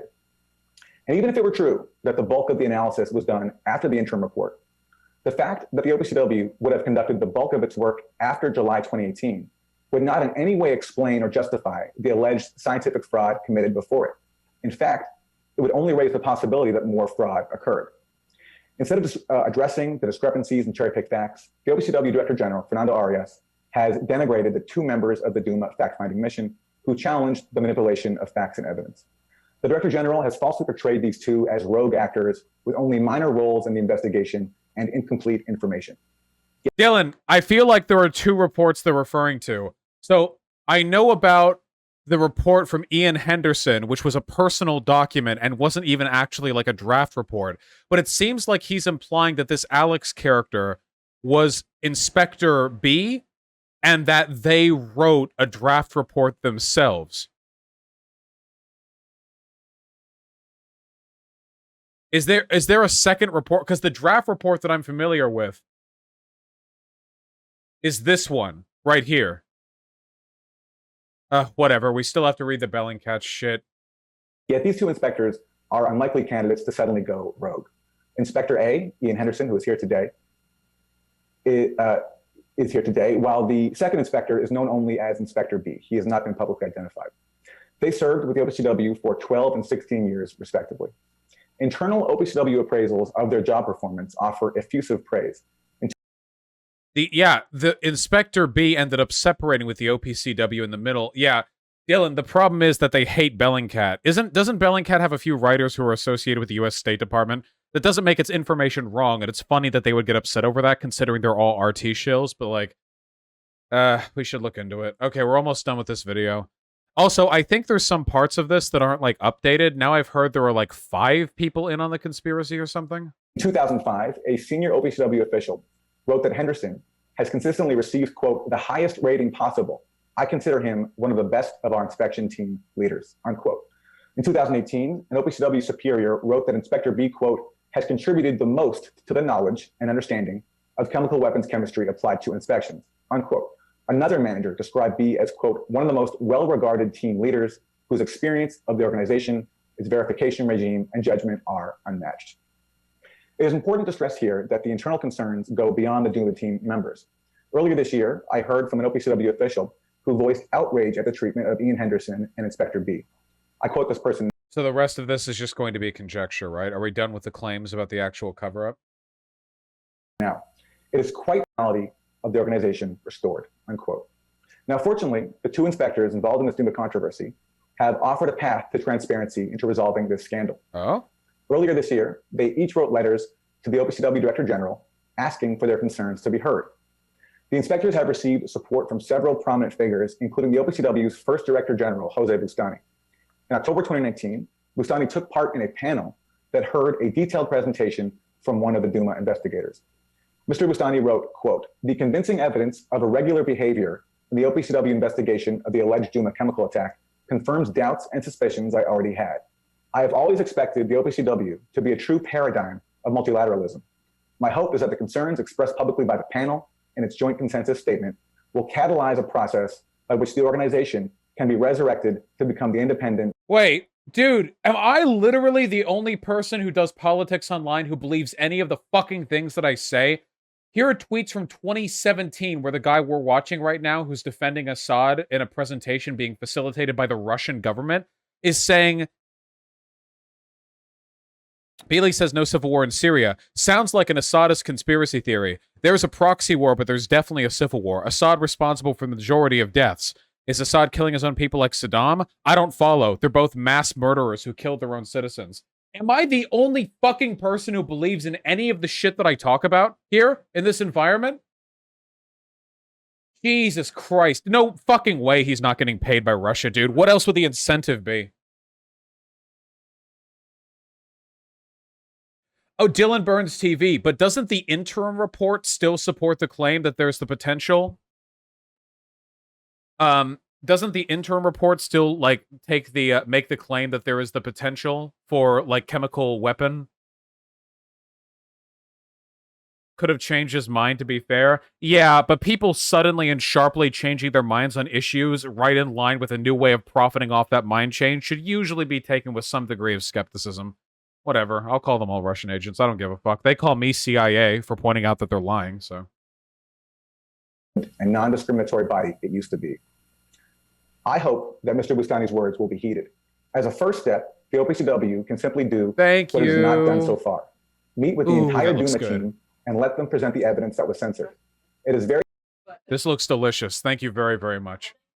Thank Ray. Very concerning that despite the serious allegations here, the OPCW Director General has never met with members of the Douma team, not just the two dissenting inspectors that are publicly known, but the entire team.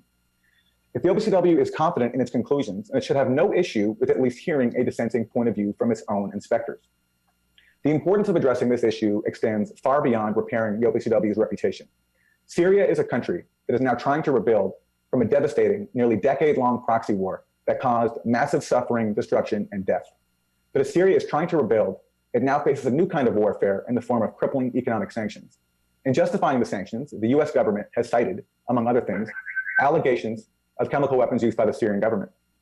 The US government also says the Syrian government is the target of these sanctions, but it is the Syrian people who are feeling the pain. The UN rapporteur on sanctions says that, quote, unilateral sanctions applied to Syria have visited untold sufferings on ordinary people. The World Food Program warns that Syrians living under economic blockade now face, quote, mass starvation or another mass exodus. The use of the OPCW to justify warfare on Syria, whether in the form of military strikes in 2018 or economic strangulation today in 2020, is additionally tragic in light of the OPCW's own history. It was just 7 years ago that the OPCW was awarded the Nobel Peace Prize for its work eliminating chemical weapons, including in Syria. Hold on. That was a towering achievement and a hopeful moment for those who seek a world at peace. Did he say the OPCW advocated for military strikes? Is additionally tragic in light of the OPCW's own history. It was just 7 years ago that the OPCW was awarded the Nobel Peace Prize for its work eliminating chemical weapons, including in Syria. That was a towering achievement and a hopeful moment for those who seek a world at peace. How unfortunate then. Oh, man. Top chemical weapons watchdog now potentially being compromised to lodge unproven allegations against Syria and justify warfare against it. The inspectors who have been silenced and maligned are trying to defend their organization's noble legacy from political exploitation. It is my hope that they will be heard. Thank you. Nice. Position wrong. So first of all, he gets the whistleblower's position wrong. He says that the whistleblower said that I don't believe that the attack was staged. Whistleblowers never said that. The whistleblower said I've never weighed on this either way. His mandate was to look at whether or not there was a chlorine attack. That's right. As to what actually happened, he said that basically he didn't. That needs to be investigated. Wait, how are you saying that it wasn't staged? What? This is Aaron Mate. Wait, how are you making the claim that it wasn't staged? Then what else was it? What claim are you making? But the whole point is that the investigation into that was compromised, making such an investigation possible. So he's never said that it was staged, but he's also never said that it wasn't staged. And that's what this guy completely misrepresents. So the correction to the BBC was they had said that he'd argued that it was staged. He was simply saying, I've never weighed in on this either way because that part of the investigation was not done. What we focused on was whether or not there was a chlorine gas attack. And certainly there was no evidence for a chlorine gas attack. And before further investigation could be done, the investigation was compromised. That's the issue that has to be addressed, the compromising of the investigation.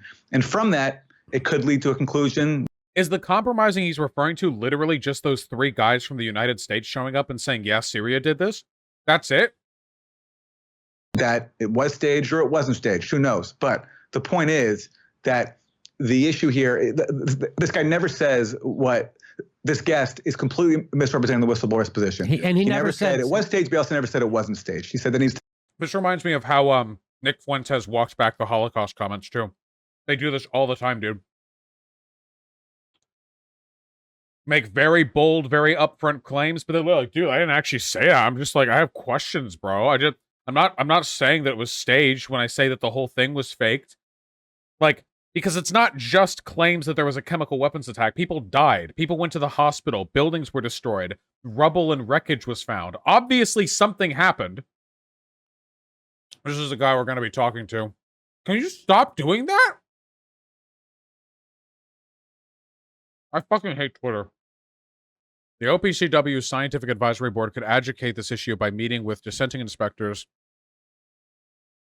and all the original team members to weigh their evidence/arguments that were censored. For those who believe the whistleblowers are wrong, you'd have no reason to oppose that. Why? Isn't the final report out? Also, they did talk with all these people. Okay. All right. Hold on. Oh, holy shit, Dylan, you hooked me the fuck up. Oh my god. We'll take a look at that shortly. I am not hearing any of this. You're just repeating State Department lies shit from fucking Assadists, okay? At least when I argue with neo-Nazis, neo-Nazis aren't literally working with some foreign government and directly repeating their state propaganda because their government died in 1945, okay? These people literally just lockstep march with everything Russia says. So I do not want to hear any fucking complaints about Bellingcat from this. I'm going to tear into this guy if he has the audacity to bitch about it. When I just had to watch fucking Aaron Mate attend the UN meeting on behalf of fucking Russia. Jesus. Here's the Grayzone issue. Or Bellingcat. Oh, that's fucking spooky. Who is the mysterious author of Bellingcat's attacks on the OPCW whistleblower? After publishing fraudulent claims in a bid to smear OPCW whistleblowers, Bellingcat has been caught in another subterfuge that contradicts its stated allegiance to transparency and accountability. A hidden external author writing its material. Wait, is that the complaint? Who's writing it? I don't give a fuck who's writing it. Do they lie or do they not? This language is so charged. How am I supposed to take you seriously when you have like Satan like this like spooky fucking hell text at the beginning? Is this seriously just about him, that there being an author? Comparing email texts? Original emails from Chris York of Huffington Post and Nick Waters of Bellingcat sent nearly 3 months apart. Waters' message used mostly identical or similar language. Wait, is that the level we're on right now? Seriously? The shadow author behind Bellingcat's articles. Here, we have emails. We've compared the language. Converging disinformation from Bellingcat, the BBC. Mayday host Chloe Hajmitho repeated the Bellingcat's letters' falsehoods about the wood samples and secret Syria Russian acceptance of the OPCW's final report. That's something I'm interested in. I want to see if there's actually any evidence of that, if Syria and Russia secretly did accept that report. So wait, what do they mean falsehood about the wood samples? What evidence do they have of that? I don't know if you saw. I did not see. What don't you? Hey, Bellingcat, because they have a lot of people write for them that they hate because they advocate for U.S. interests / work for the State Department. They always get granted money from a U.S. fund of some sort. Okay, fine. Holy fuck. Are these all articles about Bellingcat? Oh my god. Are you guys okay? July 2021, March 2021, February 2020. 2 pages just of Bellingcat. Okay.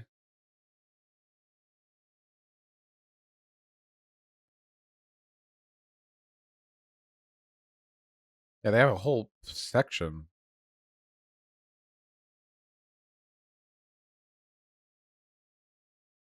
Okay, so this is again just Ian Henderson.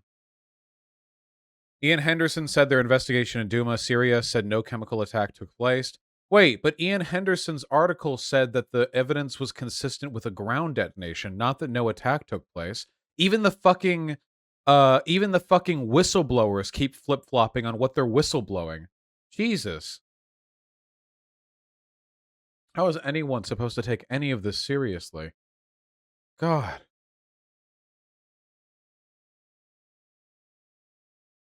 What falsehoods about the secret Syria-Russia acceptance of the OPCW report?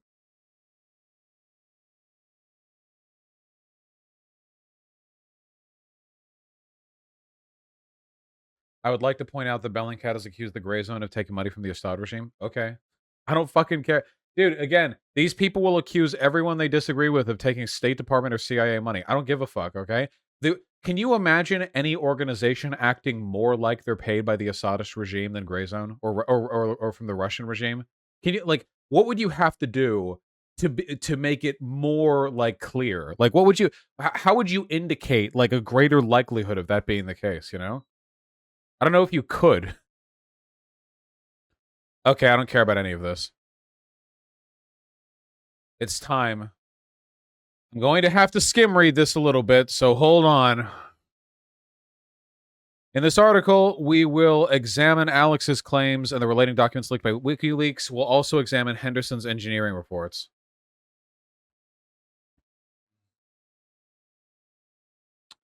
So in 2017, the Russian Federation also vetoed the extension of the Joint Investigative Mechanism, which would allow the OPCW to assign blame for chemical attacks. Curious! Russian Federation deployed a GRU team to The Hague, then attempted to hack into the Wi-Fi network of the OPCW. Okay. Honestly, all of you just chill for a second.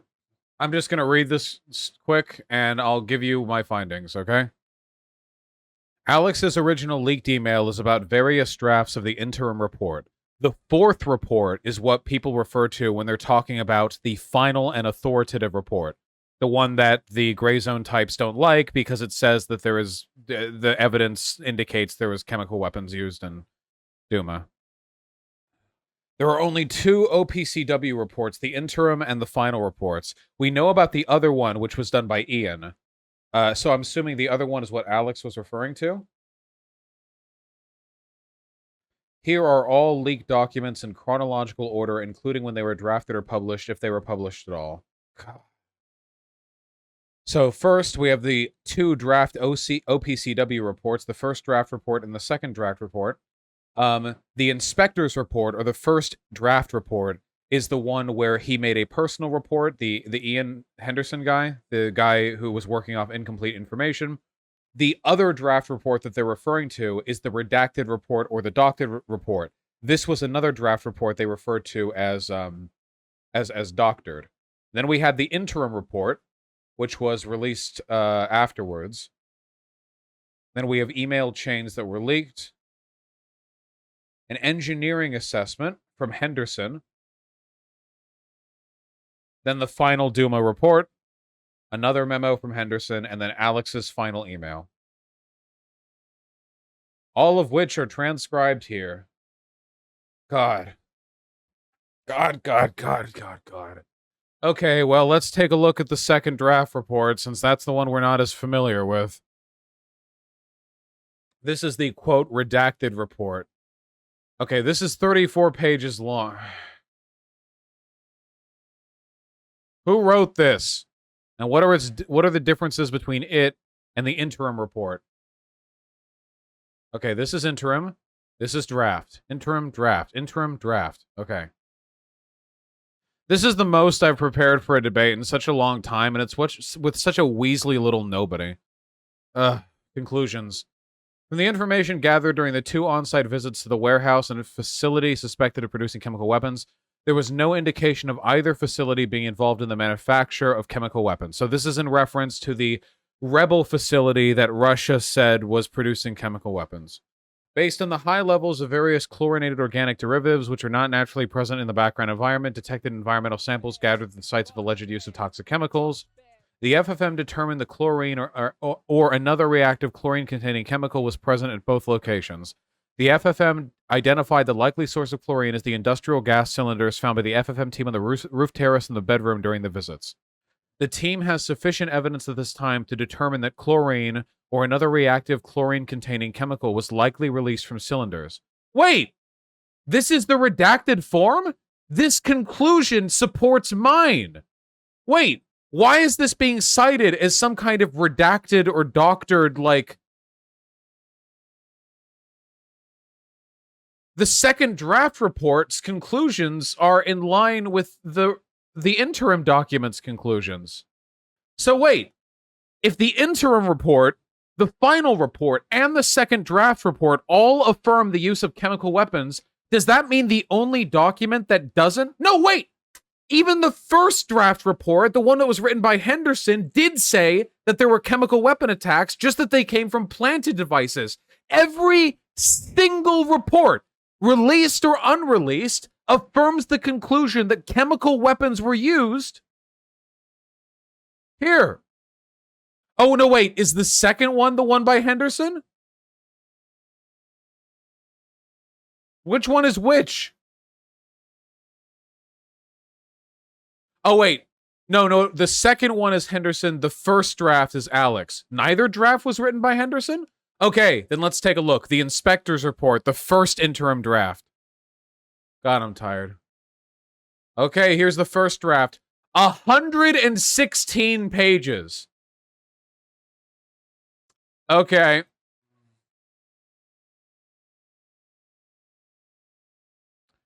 So none of these are Henderson's? The first draft report, also referred to as the inspector's report, is implied to have been drafted primarily by Alex, while the second draft was a management redraft, also referred to as the redacted report. Okay, the first one was Alex, the second one was the, quote, redaction of Alex's, and then the interim report was in line with the conclusions found in the second one. Okay, so let's see the conclusions of the first draft, which we are not reading the entirety of. Wowza.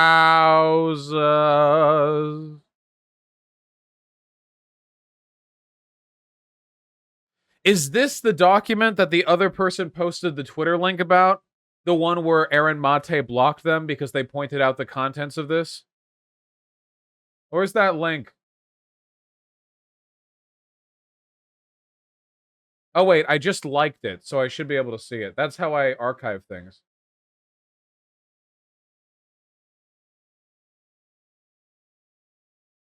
Yep.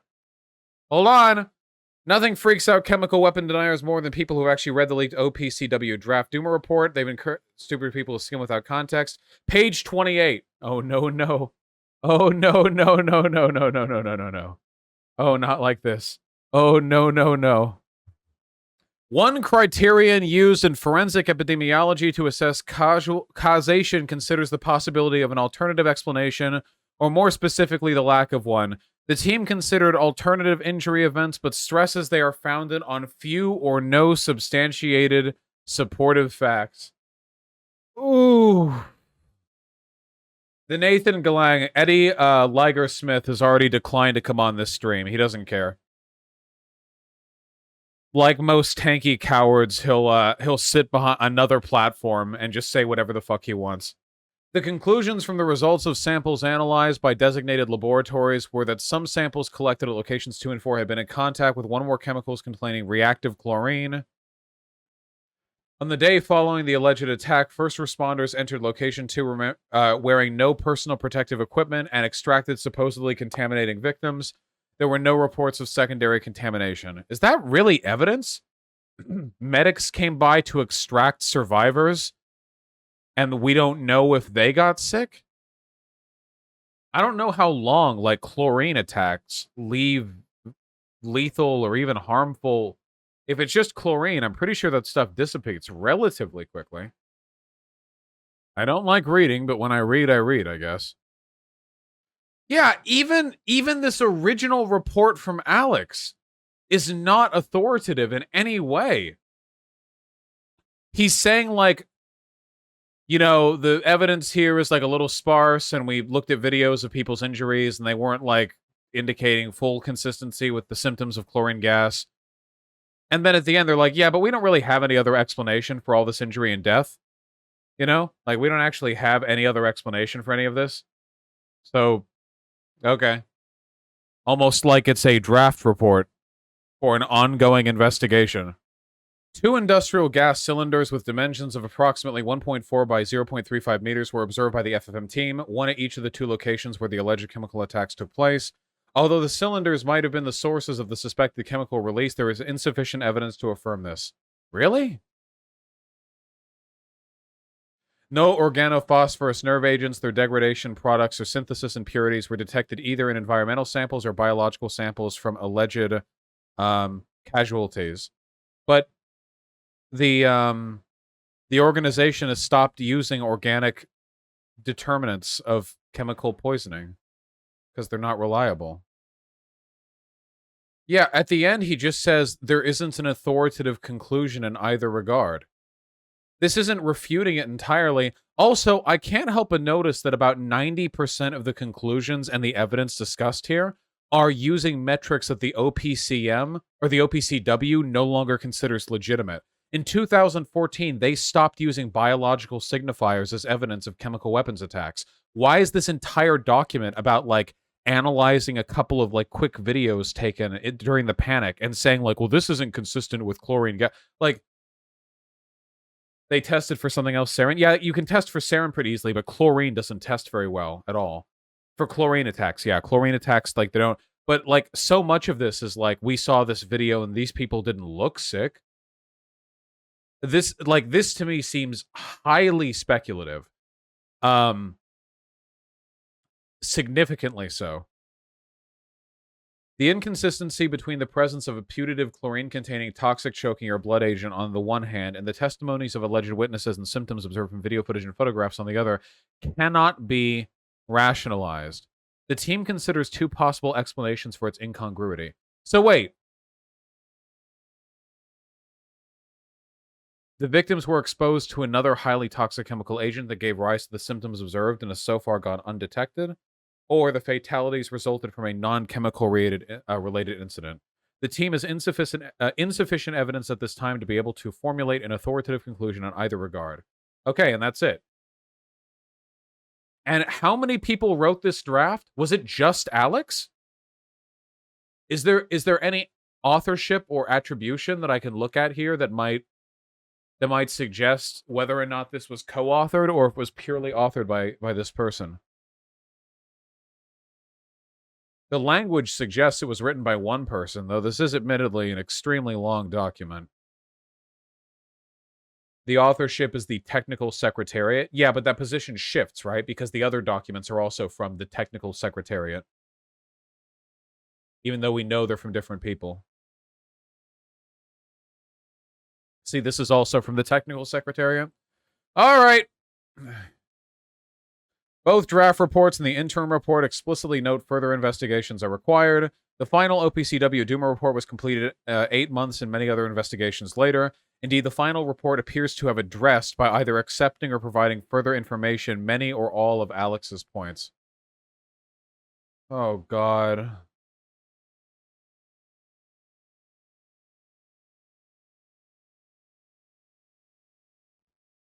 Ugh. The statement in paragraph 8.3 in the final conclusions, the team has sufficient evidence at this time to determine that chlorine or another reactive chlorine-containing chemical was likely released from cylinders, is highly misleading and not supported by the facts. This wording used in the letter is not present in the final report. The paragraph that matches this most closely in the final report is paragraph 2.16, which states, "It is possible the cylinders were the source of the substances containing reactive chlorine." Wait, is this a joke? Does this letter seriously attribute a quote to the final report that doesn't actually exist? Did they seriously misquote the final document in an attempt to debunk the final document? Come on.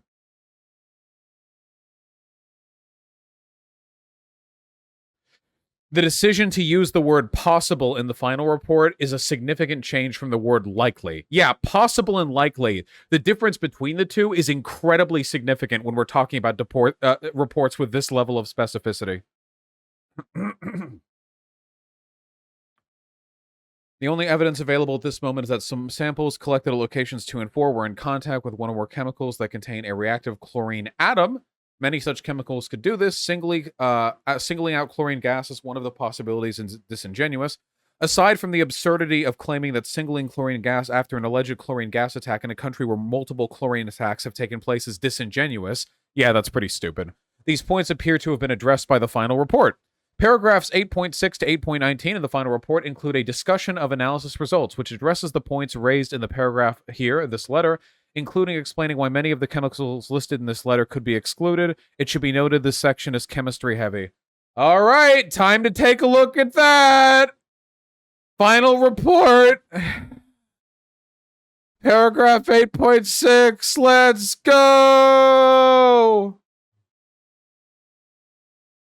Yeah. Only 106 pages long. Yeah. Discussion of analysis results. I am a chemist. The results of analysis of the prioritized samples were submitted to the designated laboratories received by the FFF team. No organophosphorus nerve agents or their degradation products were detected. Various chlorinated organic chemicals were found in samples from locations 2 and 4, along with explosive residue. These results are reported in Annex 5. No scheduled chemicals or degradation products of scheduled chemicals were detected except for A, chemical triethanolamine, which was detected at trace levels in various clothing samples belonging to alleged victims, and in grouting from the tunnel beneath the hospital, location 1, and B, a Schedule 2.B.04 chemical known as Amgard V19, which was detected at trace levels in one item of clothing of one alleged victim. Their presence and concentration are readily explained given their common use in surfactant and flame retardant formulations in textiles. Other compounds detected across a broad range of samples included 2,4,6 trinitrotyl TNT, chlorinated derivatives of acetic acid, various mono, di, and trichlorophenol, and chlorohydrate. All wood samples showed varying amounts of boronil chloride or alpha pinene.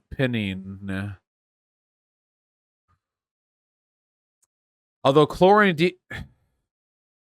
I'm not a chemist. I don't understand any of this. I'm just reading it out loud to prove that I can. These are explosives. Based on the sample analysis and the observation on site, there were reasonable grounds to indicate the environment in both locations was in contact with molecular chlorine and hypochlorous acid. Knowing that hypochlorous acid is a disproportionation project of molecular chlorine in contact with water, there were reasonable grounds to indicate that molecular chlorine was present first in that environment. What does disproportionation mean? I can guess, but a reaction in which a substance is simultaneously oxidized and reduced, giving two different products. Okay.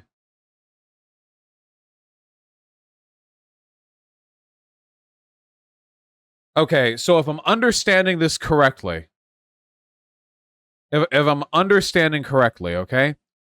What they're saying here is that finding hypochlorous acid is a strong indication that molecular chlorine was present on these materials, because when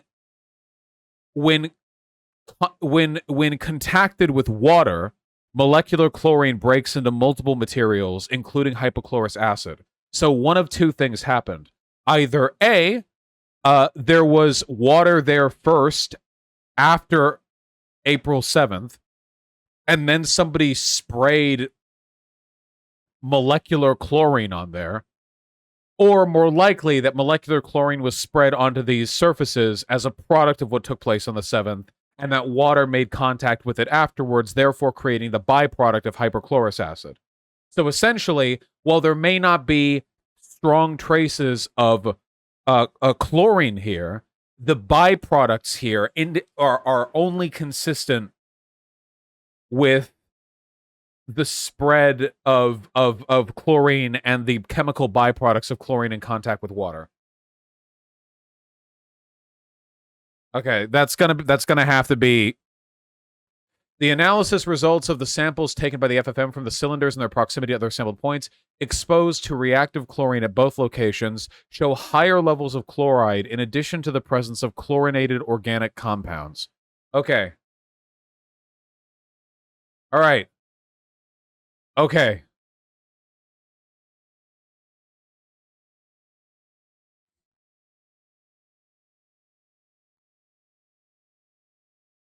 It looks like more misquoting.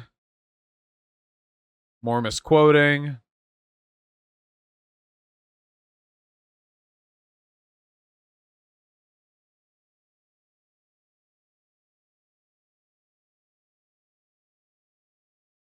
More misquoting.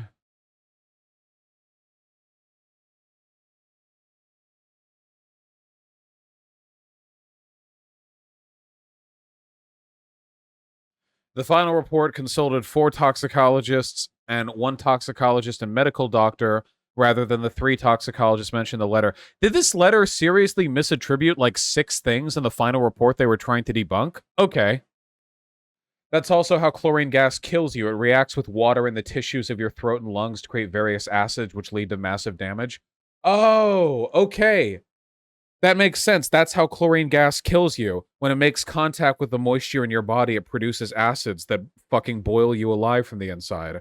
The presence of those acidic compounds on the local environment, even if they're not chlorine as such, is an indication of the presence of chlorine. All right. Feel like we learned a little bit there. Okay. Yeah. WikiLeaks had not yet addressed any internal FFM emails. Okay. Not only are Alex's claims missing a huge amount of context, but some of them, including his technical analysis, are not as strong as presented by WikiLeaks and others. Our article, Chlorine's Unique Fingerprints, goes through these arguments in detail. Oh, man.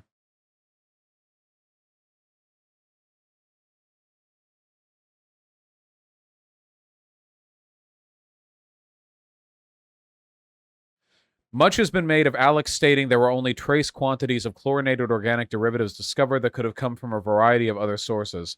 The FFM accounted for this and deliberately gathered control samples in order to control for this. Indeed, trace quantities are in fact consistent with the amounts that would be expected from this kind of event.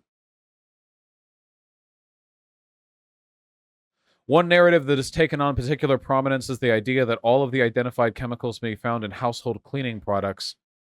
This was first mentioned in a conspiracy blog called Moon of Alabama. This is obviously ridiculous. As though they were like spraying household chlorine-based bleach all over the rubble and all over the interior of all of their walls. And then it came into contact, and it wasn't just the bleach, but then it degraded into acid. Guys, regular bleach does not turn into acid when it comes into contact with water. Although it is possible that the inhabitants of locations 2 and 4 were in the habit of cleaning virtually everything in their buildings with bleach, including the walls and rubble in the streets, it seems unlikely. There is also the fact that the highest concentration of chlorinated organic compounds were found in a slat of wood. This is something that Grayzone called a lie, but it's corroborated by, like, everyone. This is the same kind of cylinder with the same kind of unique modifications, which multiple independent investigations, including by the OPCW, have identified as being used on a regular basis in chlorine attacks. This is entirely unsurprising if the cylinder was indeed the source of the chlorine gas. From what the team observed, there did not appear to be any leakage in the cylinder at the time. The team noted as a slat of wood was lying under the cylinder of the part, which was taken as part of the sample. The slat of wood was damp and softened. No chlorine gas was detected in the room by the detection equipment used by the team. Why would chlorine gas be detected in the room in the air 2 weeks after the attack? How do you think chlorine gas works? It's not a fucking nuclear strike, okay? It's not radiation. Why would you use that as a basis for a counter argument? Jesus Christ. Another indication Alex doesn't even try to grapple with is the corrosion seen throughout both locations 2 and 4. When metal comes into contact with chlorine gas, it will start to corrode rapidly. Accounts from the First World War describe belt buckles turning black within minutes of chlorine attacks. Extensive corrosion was seen and noted by the FFM. At location 4, the team observed visible signs of corrosion on the metallic objects present in the area. The corrosion of all metal objects is a clear indication of their exposure to a corrosive substance. At location 2, some corroded objects were also observed. However, the FFM team was unable to establish whether the corrosion was related to a corrosive substance or to natural factors. At both locations, there were no visible signs of a bleach agent or discoloration due to contact with a bleach agent. So we're not talking about bleach. So this is why their reports, this is from the final FFM report. This is why the final FFM report comes off as credible to me.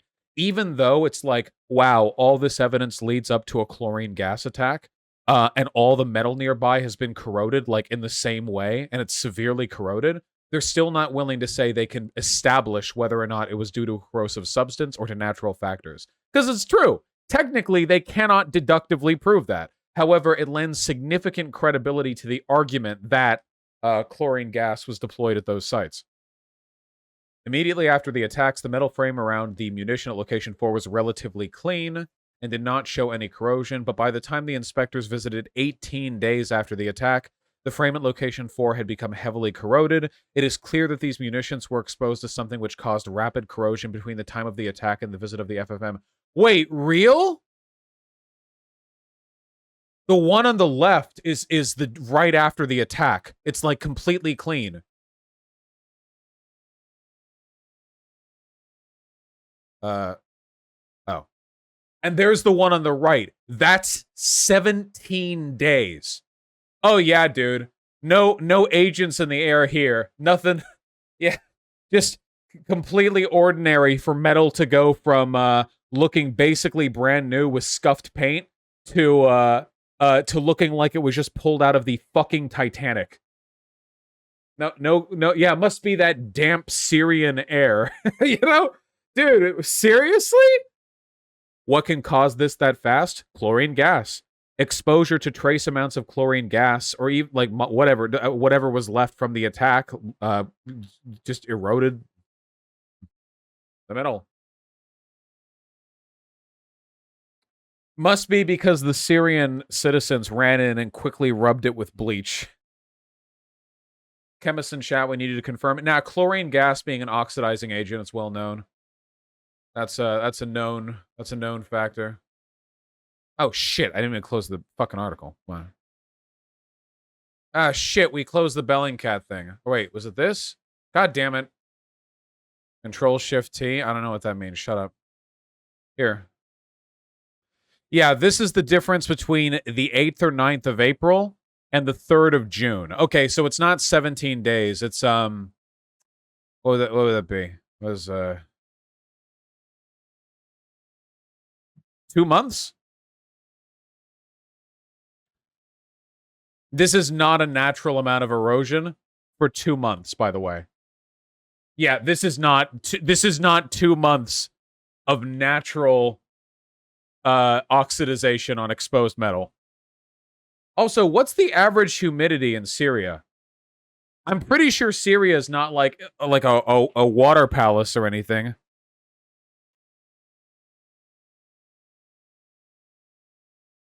$85 degrees over there. Whew.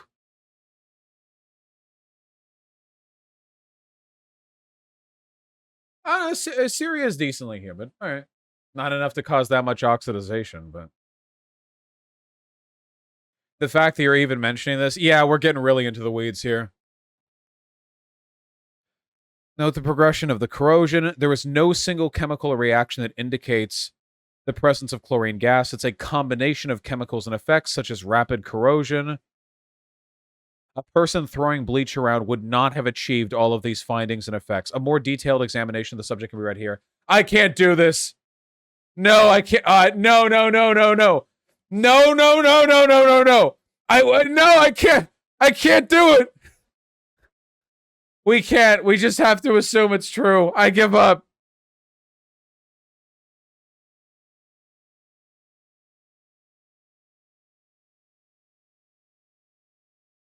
Here's toxicology.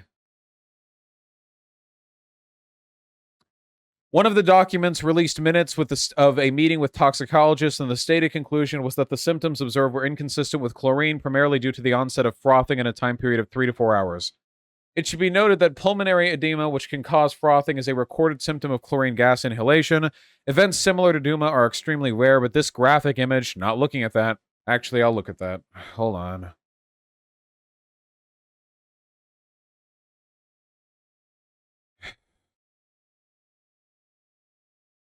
Well, that sucks.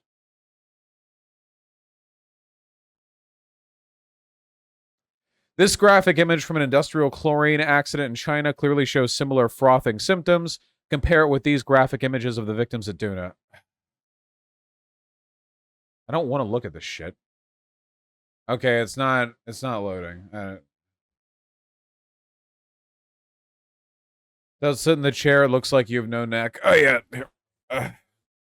There you go. What these toxicologists appear to believe is that the onset of that frothing was too rapid to be consistent with chlorine. The toxicologists also considered if there was the possibility that a different agent could have been used.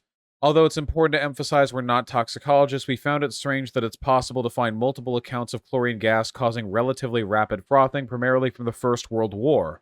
Although these accounts are old, they do describe situations where multiple people were subjected to extremely high concentrations of chlorine. Here's some descriptions of war.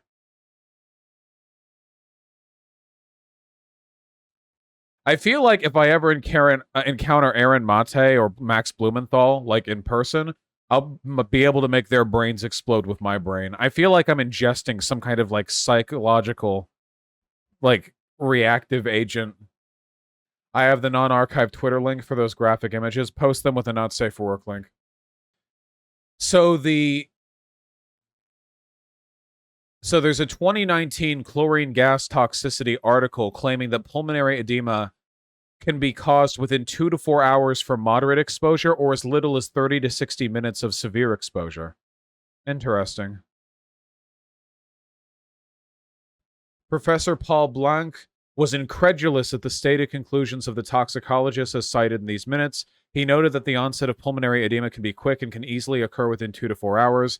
In very heavy exposure to chlorine gas, defined by toxicologists as immediately dangerous to life or health, abrupt onset of respiratory distress would not be surprising. Indeed, it would be expected.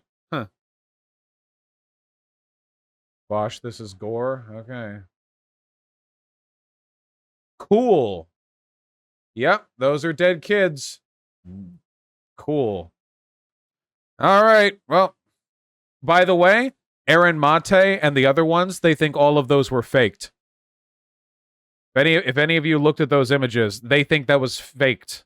That it was planted or somehow produced.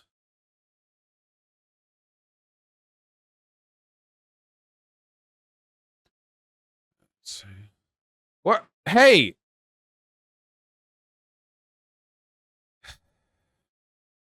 Hold on.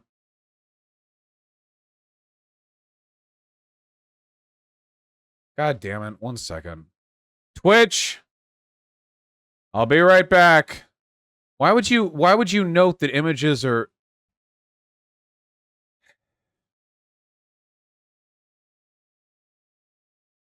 Why would you note, like, hey, this is a graphic link, and then just embed images in your article? Dumbasses.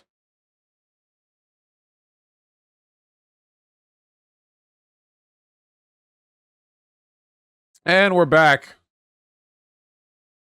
Welcome, welcome back. Welcome, welcome back. All right, well, I can't show any of this on stream. Okay. Thank you for the extremely graphic images. I appreciate that. Cool. The rest of this is a repudiation of the toxicologist's assessment of the alleged behavior on behalf of the people who died in Douma. It is extensive. And here we go. We're past all of that now.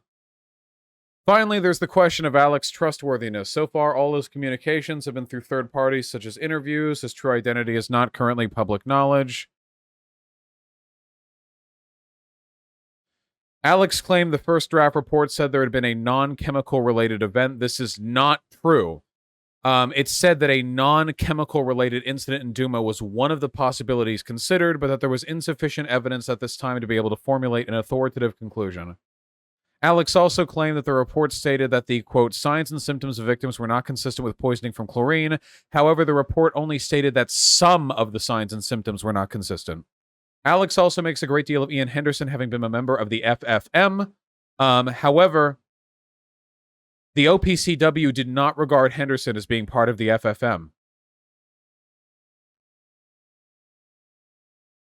Every time WikiLeaks releases documents, they are provided material which undermines Alex's claims. Nice! Guys, this whole article was part 1 of 4.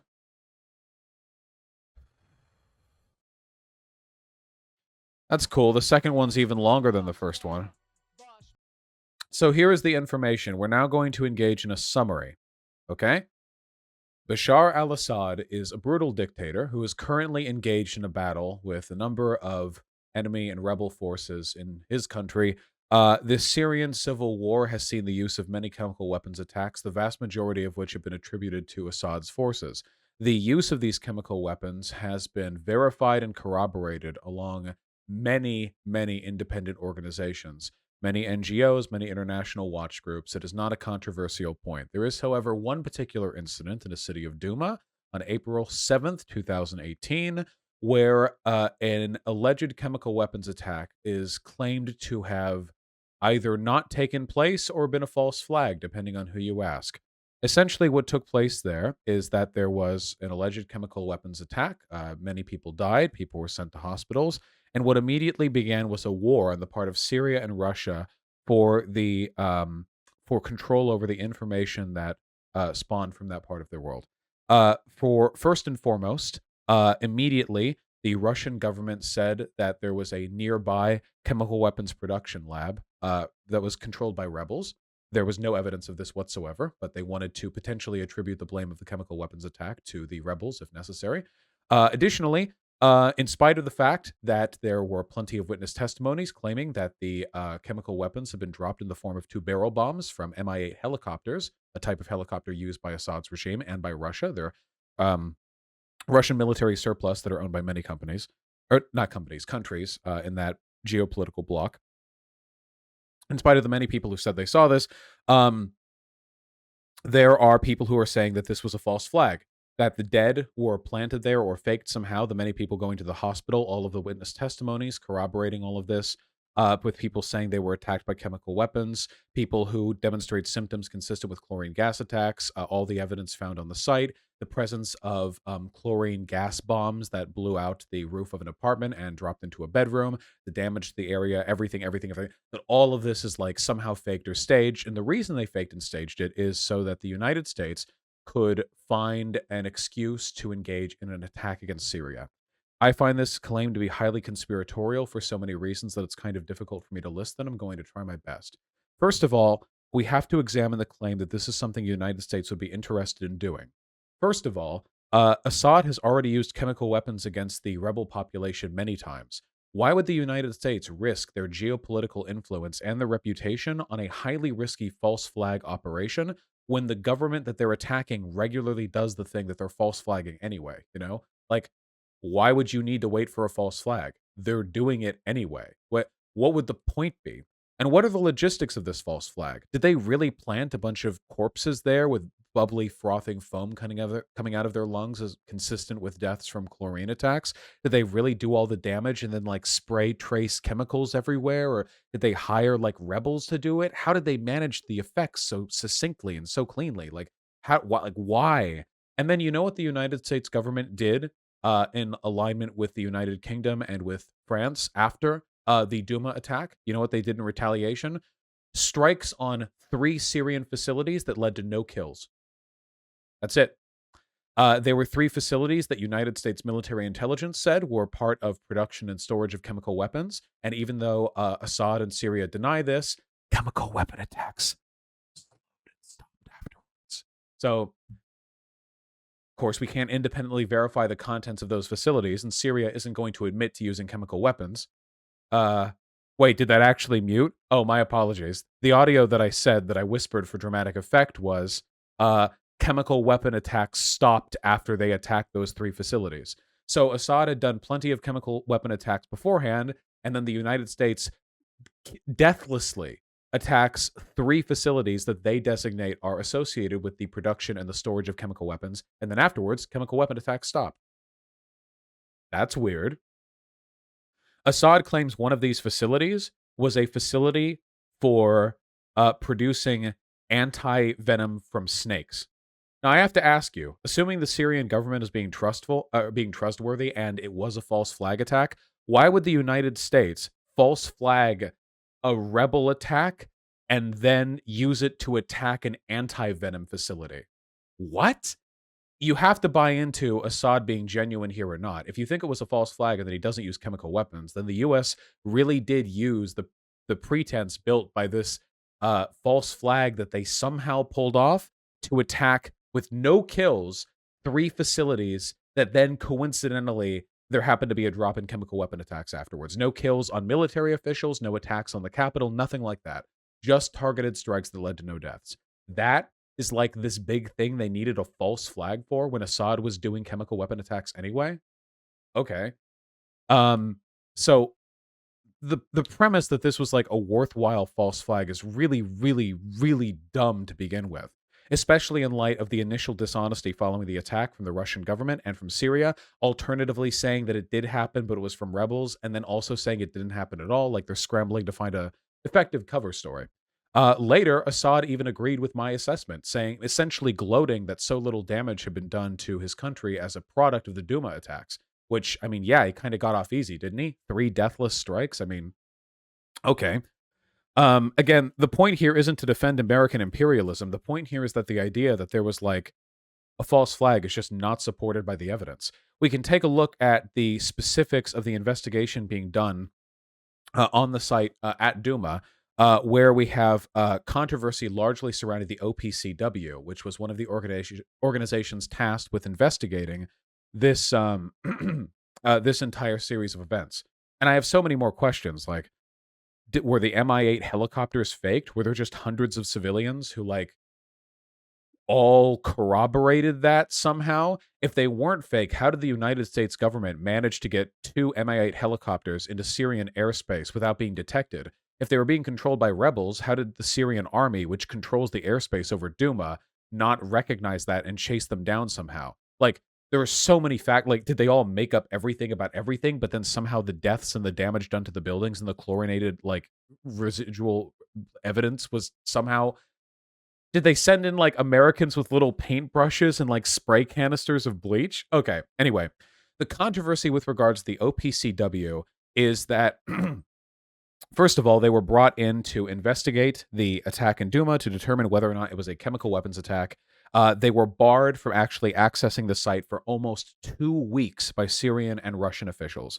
They were not allowed to go there. At one point, they tried to go there, and then there was some sort of like firearms attack, like small arms fire was done against them in a local procession, which led to them fleeing, and no people were caught there or found out, even though the Russians controlled the city of Douma at the time.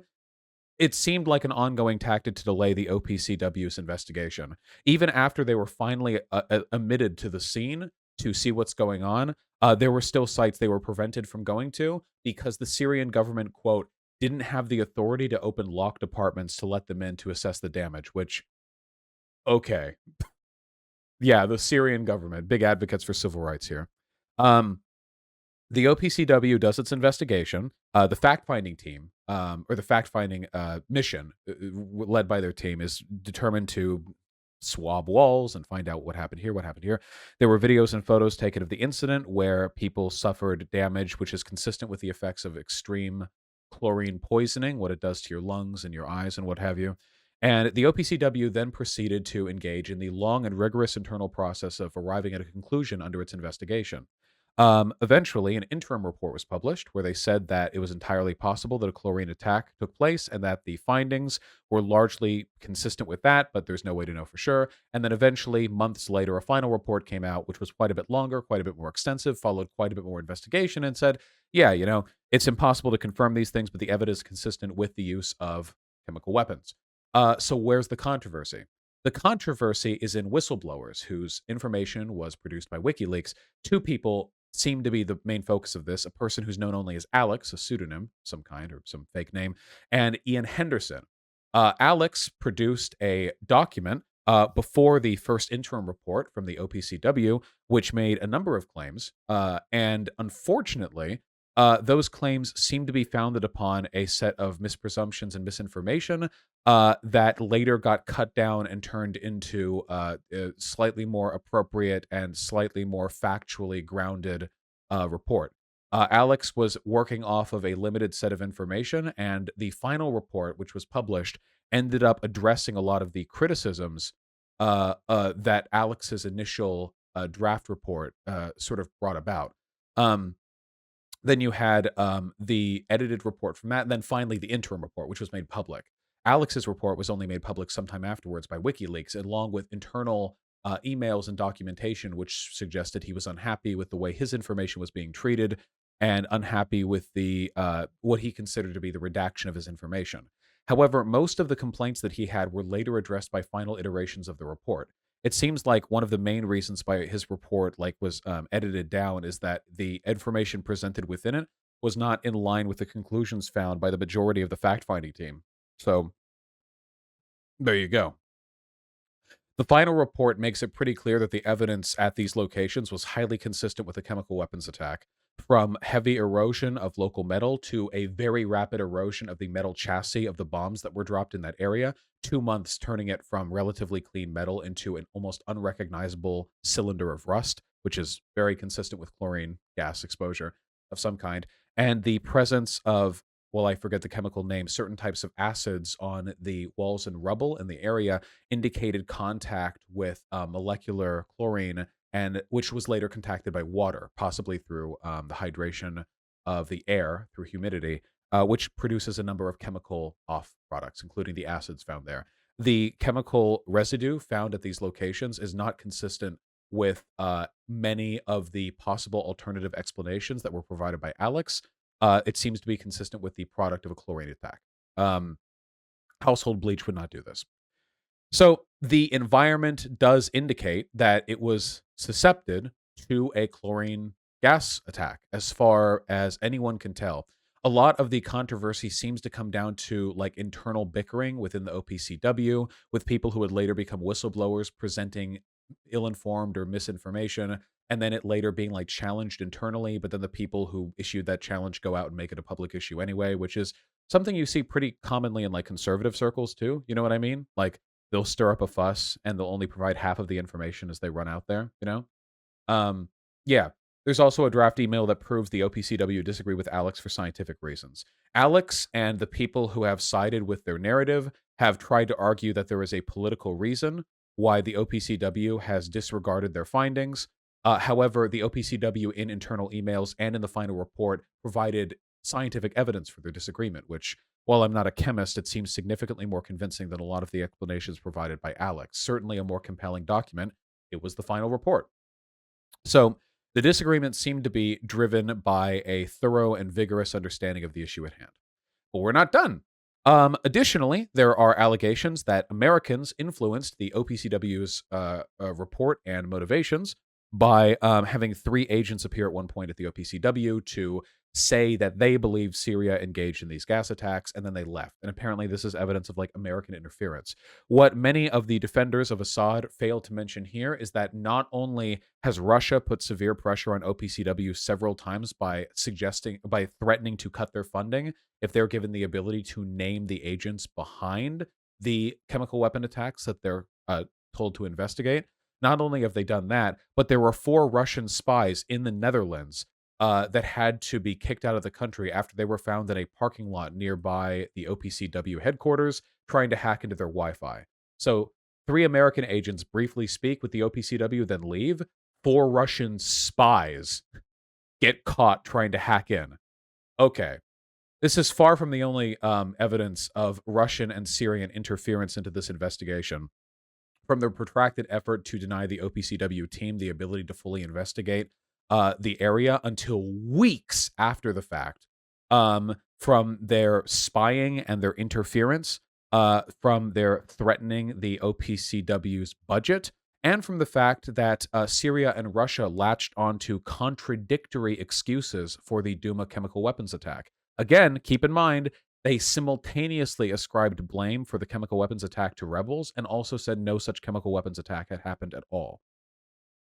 Wow. All of this altogether makes the narrative promoted by people like Aaron Mate or Max Blumenthal really, really weak. Like, really weak, okay? If you want to challenge American imperialism, you don't have to cover up war crimes to do it. Seriously. That's my belief. I think that Assad did it. I think Assad's a miserable piece of shit. And I also don't want America to invade Syria. But this narrative, this persistent desire to frame what took place in Douma as some kind of like WMD Iraq situation. First of all, this happened 3 years ago.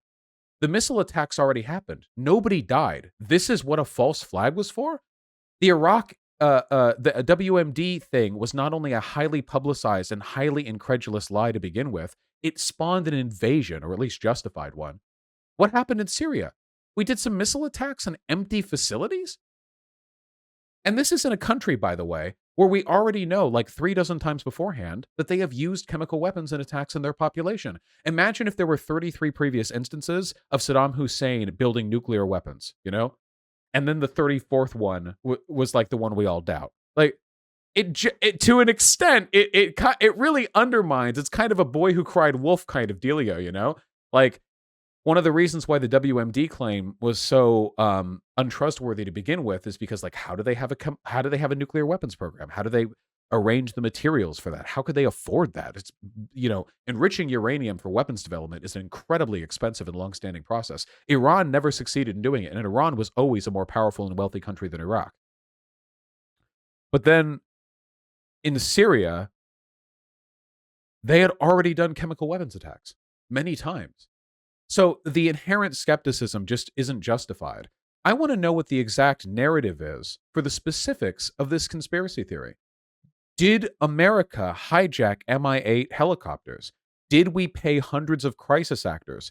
Did we murder people with chlorine gas somewhere else and then move their bodies there? Because the people who were found, by the way, in Douma, they weren't random corpses. They were the people who lived there. So can somebody explain to me how people dying of chlorine exposure in an area where they're known to exist or live in, like how we did that exactly? Did we like go from door to door with like a little like chlorine gas like spray can, and they like open the door and we're like, and then they die and they're like, yes, now 46 more to go and nobody's seen me doing this? Or like, did you pay the family, or like, is it a death cult? I just like, what's the narrative here? Seriously. Like, it's insane. I mean, Alex Jones denies Sandy Hook, but I honestly feel like this is even harder to deny. At least with Sandy Hook, you can do some crisis actor bullshit. What were the crisis actors here?